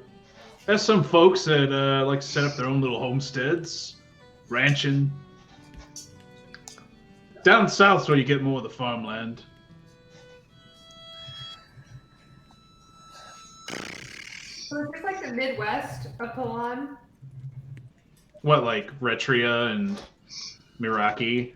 Yeah. Kind of. You could almost they're basically, think of them almost like think of them as like California and the Midwest, as they were like being like colonized, right? Sure. Being So, like, developed. the southeast would be like the southeast of America where all farmland is. Yeah. Yep. So, Barkeep, have you come across anybody with this scale disease yet? I've heard of them. I've seen some of the some of the guards have unfortunately had to deal with some of them before. They've had to kill all the snakes that have come close to the town. But you've never set eyes on it yourself. Nothing has entered this tavern. Not yet. Well, it's good to know. Well, that I look at Brondir and I say, that does make me feel safer to stay here tonight. Nah. And have you been to Meraki? Oh, before the plague, yeah. I've been. I hear it's shut down now. What was your impression of the town? Well, it's even younger than Retria is, so even less to do. But there are some mines up off to the edges of town that people are starting to work. What do they mine? Mostly silver. Not a bad trade. No. It's also not gonna lie, it's also a place where a lot of hot-blooded adventurers tend to go. Why do you think that? Well, it's the edge of the world for a lot of Polani. If you want to get away from anywhere, you come there. But also, it's close by the Amakira forest, relatively. And, well, it's not too far from the island.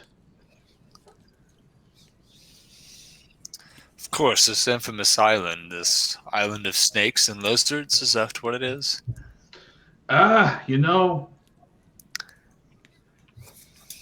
No one really knows what it was named at one point, but a lot of locals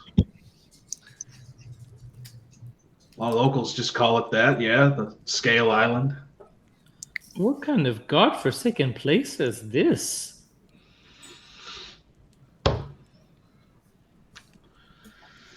If the legends are true, it's where the last of the Yuan-Ti live. Well, I guess we'll get to meet them one of these days. Well, someone just told me that they could eat me whole. I've heard. That? Is that true? Could they eat me literally whole? I think a lot of things could eat you whole, quite frankly. And I start laughing. Maybe some of these Goliaths in here. Probably them, yeah. Wow. Well, let's hope. Yeah, let's not put that to the test. No, I've heard of big monstrous lizards that are on that island. Like I said, not many people come back, but those that do, well, they never have anything good to say. So, bartender, if we were on our way south to Delos, would you go by water or by land? Well, it depends. Do you want to get there fast? If you want to get there fast, you go by sea. But if we get there at all, apparently Bill is having issues with his ship arriving, and there's pirates, Goliath pirates. I mean, obviously they could eat me whole, so I mean that's not great. Right. So that sounds risky.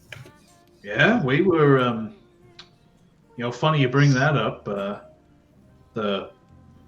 What's his official title? Provincial governor, territorial manager. Oh, he sounds like someone I need to meet. Yes, tell me more. Anyways, Yanis. He's Yanis. I've heard some talk that he might be trying to cut a deal with them. Those pirates. Is he a big churchy guy? Nah. I don't think he believes much in anything except for coin.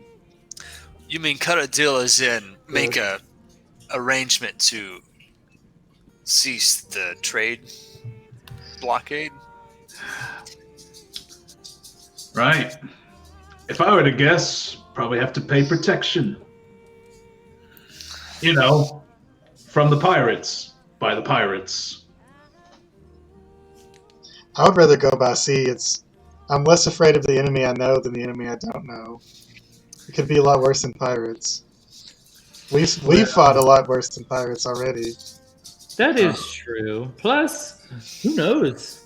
If I got stuck in that swamp, I don't know if I could get out. And plus, think about this, Garbo. They've been stealing all this loot, right? So what happens when we kill them? Don't play down on his level. You've got him. We get to take all their loot. And at that, I look at the bartender and I say, well, it sounds like Bill has protection for a few days. Brondir rests his head on the cask. Hey, I'm sure I'll be glad to hear it. Have to cut the deal with him yourself in the morning. I would say we would leave in the morning, but we're down a crew member. Yeah? Arguably our scariest. Well, if she could turn into an eagle, yeah. She's our only party member that's over 5 feet tall, so... That is true. We are not very tall, are we? Alien isn't? Aphelian's only 5 feet tall. What? Well, I say only. That's tall. That's the second tallest in the group. But still, I will say, I'm gonna. She was my height. No, she's only 5 feet. She's pretty small. I'm gonna say that Amderlo. I never specified his height. He's like 6'2". Nice. He's a pretty tall guy, Nice. but he's very skinny too. So. But honestly, I'm glad that Chella's gone for now. I think this could give me a moment to talk to. What was his name again? The property, the person. What you didn't know his role. What was his name again? The governor guy. Yeah, Yanis. Yeah, governor guy. Yanis of House Guro. Type it in the chat. Good old Yanis. Yanis. That could just be Yanni if he's Greek. Yo, Yanni. Yanni. I'd rather deal with some shady smugglers than some religious extremists, so I'm fine with that. Yes, I've had my fill of religion. Listen, I've got it. in case you guys aren't really up to. Crap! I forgot his voice. Shit. Honestly, that is totally okay. I was defaulting into like the grapple. It's not changing the story for me any. So. I know. It's just. All right. Here we go. This is it. So, you folks don't know, but House Jero was the ones who own Retria. A big house in Polon.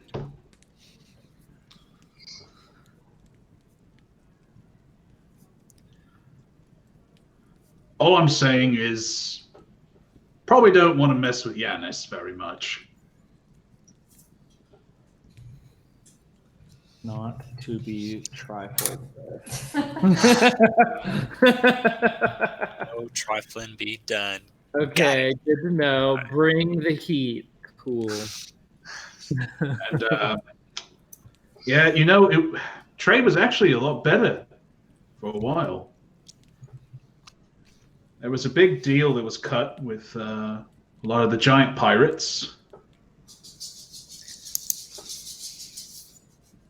I read about that. The Queen made a deal with their leader to raid the other continent, right? Yep, that's right. We offer the folks of Adrianople offer them tribute every so often, and they go and plunder Cantera. And if they just so happens to find any slaver ships that might be passing across the ocean, they'll take care of them too. And where do these giant pirates live? I've never seen it for myself, but it's actually not far from north of Contera. It's an island called Skagos. Skagos. Sounds pretty gay. It's where their blood god lives. Ooh. Yeah, extra gay. Got it. That's good. If you believe them, that is. Anyway, as long as they keep the Devosi busy, fine by me. But unfortunately, well, the trade lanes, someone's gonna muscle in eventually. Just so happens they're short of cousins, the Goliaths. Some of the Goliath clans have taken up some pirating. Oh my gosh, this is great. Interesting. I love this. I love that there's like little nuggets that if you pry for it, you can get the nuggets. It's been a while since we've really gotten into No, it's the setting that we're in. yeah. Give me those nuggies. That's right. The Drew McNuggets. Yeah, that's right. Drew, Giving you some world lore right here. do we want to cut back to Cello? Up to Drew. Up to Drew. Unless there's anything you guys want to do, probably cut to Cella now. I have something. I just felt bad because like we were just like super into that, and I didn't expect this conversation with the barkeep to go on this long. I'm surprised. No, that's the story of our campaign. Yeah, it is. It really is. It's just like, oh yeah, here's this blacksmith I'm going to make up on the spot. Okay.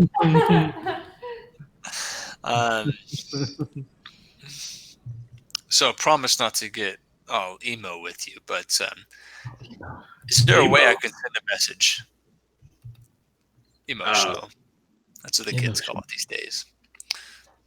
Okay, yeah. What kind of message? The contents are not necessary, but I need to send a message to Durin. Yeah, sure. I could send a little critter. Is that with speak to animals? I have that. Animal messenger. Animal messenger. Animal messenger, different than that. I would have to wait until morning to prepare it, but I could do it in the morning. That sounds great, Aphelion. All right. Well, only one of you guys has bought some rooms. Oh, wait. One thing. Amdalos is going to finish his ale, and he says, so, do you have any red spider wine? I'm sorry, What a strange ask. Did you say red spider? I've never heard of that. And Amdalos is going to go, right. Sorry. Right. I look at Brondir like, what? I can just imagine Aphelion just sitting there looking at her drink. Does she know what red spider wine is? She doesn't, but she also assumes that Amdalos is confused worlds when he's asking for like a specialty drink. That's what I'm going for here. Because that's part of why he's kind of like, oh yeah, right, that thing. Because there's like so many other things, the worlds he's been to, it all blurs together. Oh my gosh! She's like, oh, never mind. I'll just have some mulled wine if that's all right. Oh, sure. You're gonna have to. What is red spider wine though? Oh, don't worry about it. It's fine. It's an elf thing. Yeah, it's an elf thing. You just wouldn't understand.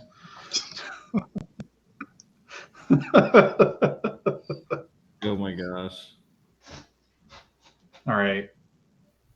Now, anyway, anything else before we cut to Cella? I'm super interested in what's happening. What is All right. I'm super interested. All right. So, Cella, you are traveling by the dead of night, Oh, flying as fast as you can with intent eastward, eastward. the redwoods. That's right. Eastbound down, loaded up and flying. Yeah. Is there anything you want to do or see? I mean, she is single-minded. Right. She is single-minded in her goal. She will have to stop in 4 hours' time to land before she loses her wild shape, so that she Right. can fly out of the sky. nice. Okay. And take only the briefest of rests on the ground. All right. Yeah, you're gonna have to land, and given the seriousness of the situation, she's gonna manage to land without much trouble. I won't roll for that. She was about to straight up roll. She was preparing for the roll. I know, but I figured this time Chella has so much focus and drive that she's just going. I mean, she'll take in whatever landscape or environment around her. Right. She must to keep herself safe, but she's not. Yeah. She's not wandering around. She's not looking or searching for anything. She's just headed east. Yep. Nice. Okay. So you find a spot. It's pretty deserted out here. There's nothing really along the way. You hear some animals kind of running and skittering away as you land in the underbrush, and you take a quick rest. Yeah. And then she's back to the sky. Yeah. Wow. She's back to the sky. That's right. Probably midnight now. Yes. She keeps her black giant eagle form and rises back to the air and Yes. continues east. So by this point, towards the end of your journey flying through the air, you're starting to see the sun rise. And you see before you the massive redwoods, your home, come into view. Yeah.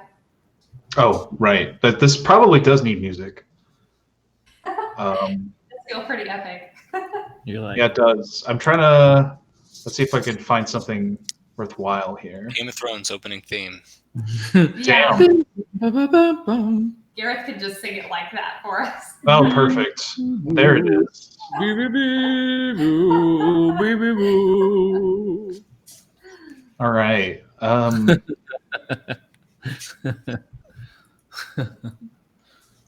All right. This is downright menacing, which is perfect. Menacing. All right. Gareth, are you opening it? You gotta pull it up in Discord again. Yeah, we don't have music yet. Okay.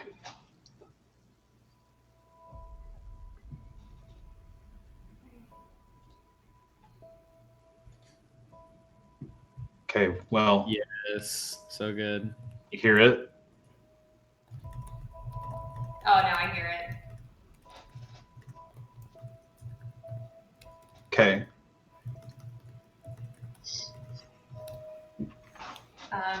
Chella is so completely exhausted. She's never held her wild shape for that long at a time. And she's certainly never flown that far. It's only been maybe about a week since she even learned how to fly. Yeah. Oh, dang. Yeah.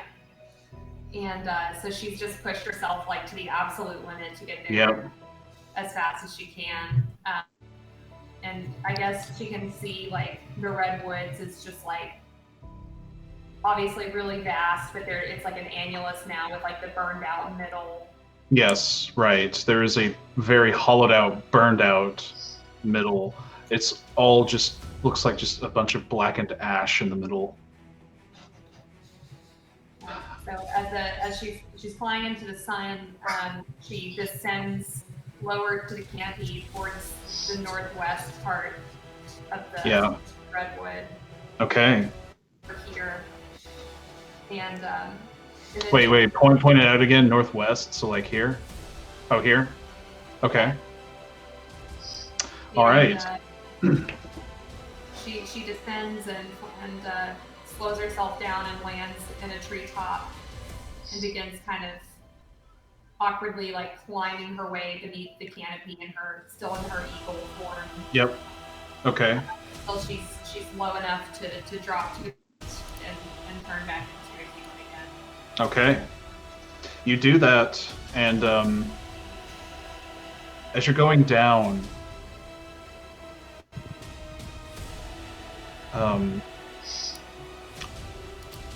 there's someone that's below the tree line that is looking up at you, and it looks as if it's a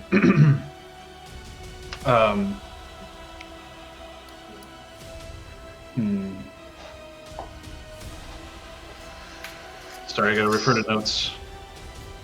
You're good. I'm trying to make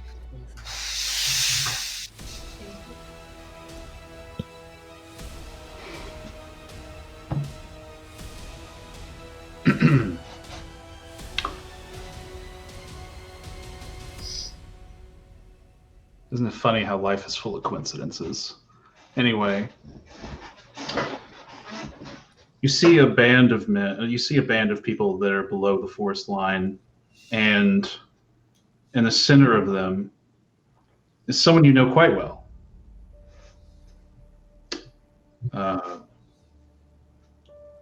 He is a human male. He stands maybe a little taller than you.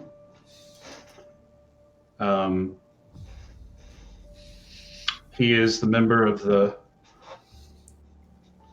Circle of Twilight within your order. And he has a gray white streak through his hair. Anyway, he looks up and sees through the sunlight you coming down. And also there's other companions with him that are reacting as well.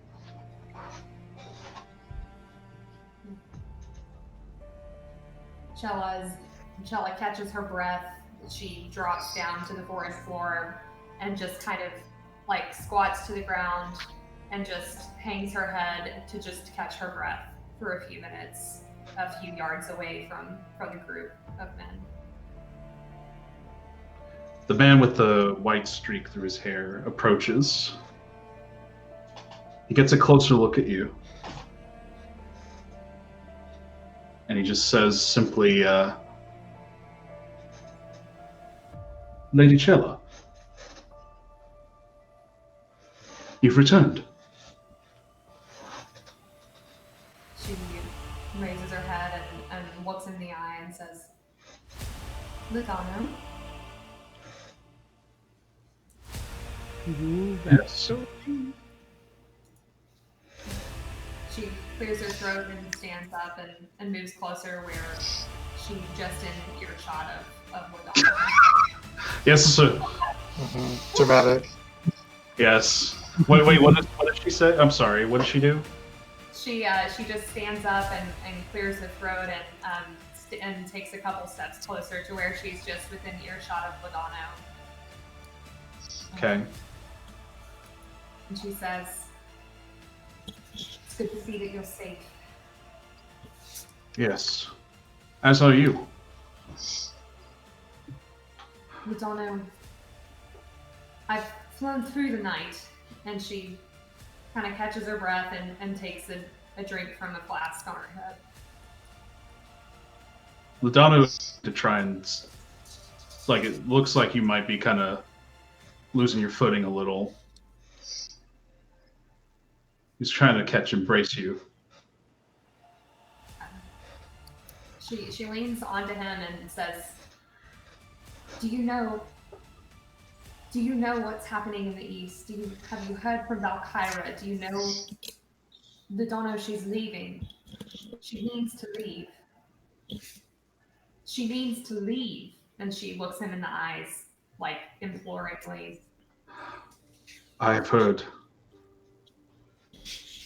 You must stop her. I've tried. It's not good enough. I don't know what else I could do or say. She's convinced that she's needed. There are others who could go. Others who could go north to fight. Madonna, if she leaves... I know.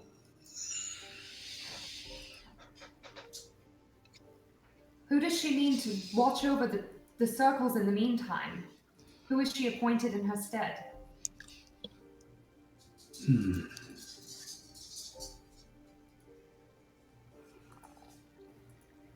I believe she is appointed Elmira.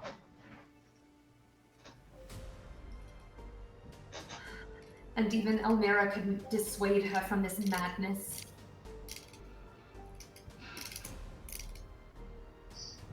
He just simply looks down, crestfallen. Come. You can barely stand. Chelsea sighs and all of the fight goes out of her and she's just totally exhausted. And she follows him.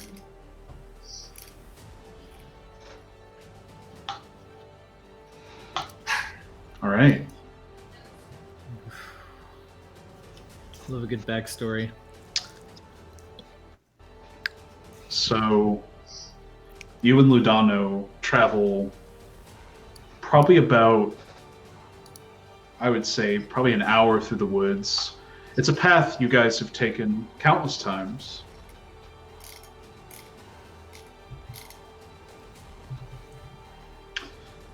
How old is Chella? I'm sorry.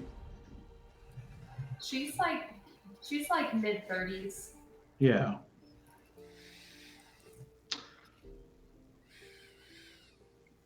Some of the forest begins to look more familiar to you.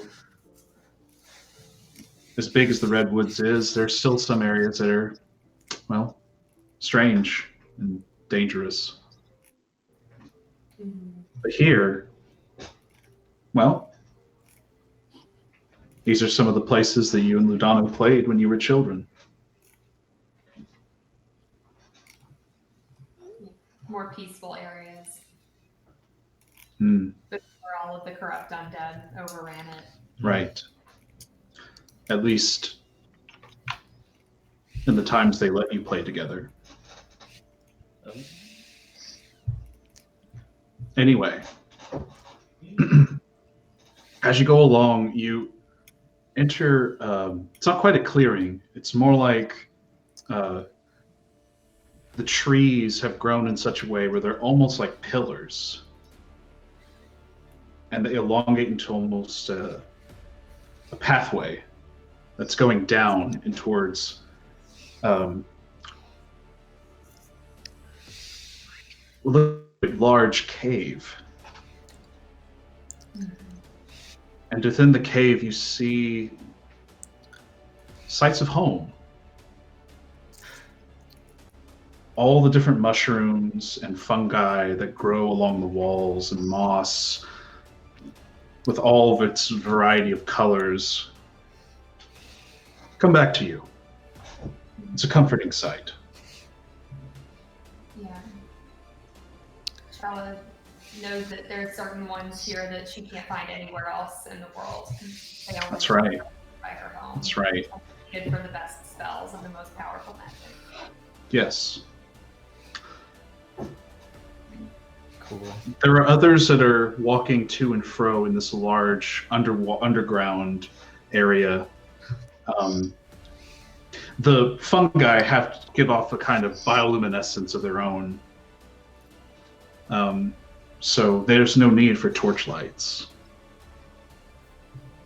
Some of the mushrooms are massive, like the heads anyway, are huge enough for a person to sit on.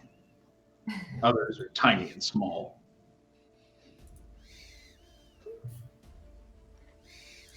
Eventually, you enter into a larger room area where there are several of your fellow druids that have gathered, and some have stopped and looked at you as Ludano is helping you along. And then you spot someone else that's familiar. She is older and has a bit chubby compared to everyone else. And whenever she locks eyes on you, recognizes you, she immediately goes slack-jawed and pale. Her face pales as she runs to you. And she looks at Ludano and says, "Where did you find her?" "She came down from the trees. She flew here." "From where?" Chella just looks into Elmira's eyes and grabs her by the elbow and starts to say, "Elmira, Valkyra said she said she," and then she just kind of like puts her head on Elmira's shoulder and like starts to cry and like hisses as she wipes away tears and is just mad at herself that she's crying and losing control in front of everybody. And right, it just kind of creates a self-feeding loop. Yeah. Elmira just embraces you. She's always been the more nurturing. Ludano just sits by quietly.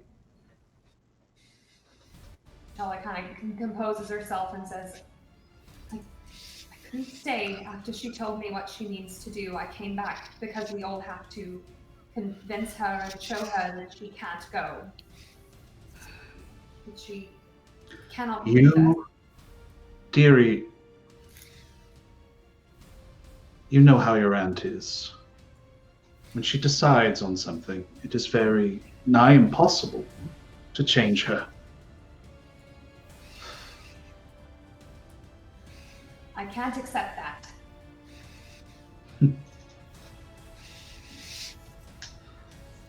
Well, you need some rest, my dear, and some food. You've flown yourself ragged. Chella nods.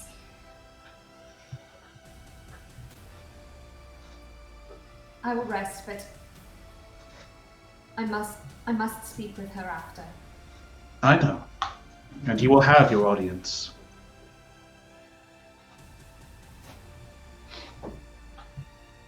Very good. And Okay. she turns back to Ludano and says, "Thank you for finding me. We both know that you shouldn't be here." I suppose I must return. Chella kind of like catches his hand as Yeah. he starts to leave and just looks him like long in the eye. Yeah, he stares back. And then Chella turns and leaves with Elmira. Ludano stares for a little while at the backs of you two before he turns and goes.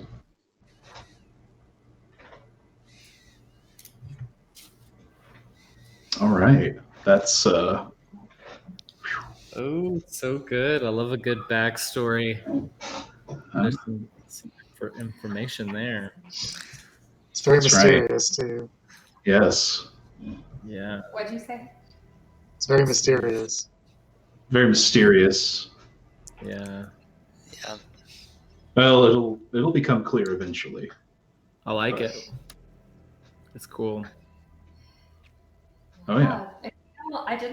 I wasn't sure, Drew, if we would want to like play that out here, like while everybody's in session, or if we should if we needed to do like an extra one, because I don't want to like tie up the whole like campaign nights on my own backstory. But I mean, it's like it's up to you guys. I guess it's more up to the rest of the group. Yeah. Either way. Well, we're gonna go hunting apparently, so I guess so. Right. It's gotta happen. Yeah. Though I think I'm gonna have to cut it here tonight. I had a rough night last night. Oh no. Yeah, I didn't have a lot of sleep. It happens every once in a while. I'm sorry, Drew. Yeah. How much did she cost? Oh my god. Come on. Oh man. There's literally no good answer to that. God. There's no good answer. Oh, it was super cheap. No. Oh, it's super expensive. No, not enough. either. What do you say? It was moderately priced? Right. Zach, tell your friend to come hang out next time. That was a good time. yeah, this was mostly talking. There wasn't a ton of action, but Yeah. I don't know how long he hung around, so Well, we did also break into some very technical stuff. yeah. yeah, tell him to. I mean, I warned him. And I was like, Yeah. but I think for the most part, he wanted to just see like how this operated. Well, Tell him there's usually a lot more action and rolling of dice. yes. Yeah, when There we even, was hardly any rolling of dice. I don't know if I rolled my dice this game. I rolled perception and crit failed. yeah, I mean, Yeah. I did one roll, maybe Sleight of two hand. rolls today. Right. Yeah, Well, it's just everything was so flavorful, I guess. It worked Mm. out. You know, That was so fun. yeah, that was good. What we could do, Drew, is like we could play out this portion sometime like between sessions, and if it's recorded, then if anyone wants to listen back and hear this part of the backstory, they could just listen to it through the Twitch. That's rather true. than sit live, since you guys are involved. That's true. But I mean, I feel like I guess it kind of varies. I guess it depends on how long it's going to take and how Yeah. interesting it's going to be, right? I mean, you are intending to be there for not a ton of time. No. I mean, I would say at this point it's pretty compelling. You know, if you were planning on doing like a whole like side No. quest of like, you know, She's pretty much there to talk to Valkyra. I mean, because at the same token is like we're gonna be doing stuff, Yeah. and it's like you're not going to be heavily involved with whatever we're doing, hunting. Yeah. That's true. To be honest. Yeah, Yanni. Yanni. Yanni. Okay. All right, Zach. Here's the viewers that are in our Twitch. Let's try to figure out which one's him. Really? Rubber Slayer. Well, he was saying that he wanted to type something in the chat, but he had to make an account. So I don't know if he made an account or not. Well, you got to make an account to view, right? Nice. You could probably view without making an account. Yeah. I think you can view without an account. Yeah. Yeah, I think he was just viewing. I was guessing Rubber Slayer, but it could be thicker. Could be that one. maybe. Well, That would've been a best. we at least had 4 viewers then. Yeah. What do you For- know about that? 4 people in the chat right now, it says. Yeah. Oh, Wow. really? Interesting. Incredible. Talk to us, people. Yeah. We want to hear from you. Yeah, we want to hear from you. More In this more epic Gerbo, music. more or less Gerbo. That's what we need. Yeah. I have a feeling it would be a lot of people saying more Gerbo. Yeah. Yeah. Probably. Yeah, give him we need the chaos in our life. That's probably pretty true, honestly. All right. Time to cut out the epic as hell music. Yeah. Oh yeah. Thanks for that. It ended up working out pretty well, actually. The I was music was surprised. legit. Yeah. I literally found it right before the session started. It has been so hard not to tell Gareth all about Chella's backstory. Yeah, I don't know anything. It has been so I don't know hard. anything about Chella's backstory. That's why I was so excited That's when right. she was like talking about it. I was like, oh, okay, I get a little flavor. I'm very excited. So, like, when I go to Twitch, I only see one person on. Does that mean that nobody else is on here except for me? I saw if you click on users in chat, if you click on the thing that shows users in chat, it shows those 4 people, Oh, yeah. Users. That's right. or at least it did earlier. Mm-hmm. No, Yeah, I it see shows 4 people. Rubber Plus, Slayer. I guess it could be some people without an account watching too. It's possible. Well, I don't know if it shows me being the only person with an account watching. I can't imagine Seth is still watching. Right. At this point, we're becoming a little meta here. All right, guys. I'm gonna go to bed early too. I'm still up early for the NICU. Should we schedule our next session? Yes. Mhm. It's always a good idea. I am good anytime, basically. And Jet, we can schedule something on the side, I guess. One-on-one D&D. One-on-one. 1v1. Yeah, and maybe, I don't know, Brett, do you think you could record it so that Gareth or Zach could listen back if they want to get the...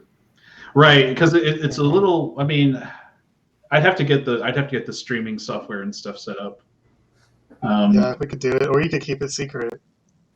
Yeah, we can keep it Either secret. way. Yep. Brett won't tell. I mean, keep it secret from me too. You could just do it and not have it recorded. That's true. Have it be off screen. I'll have to Completely off screen. Jeez. Yeah, but what about our 8 followers or whatever?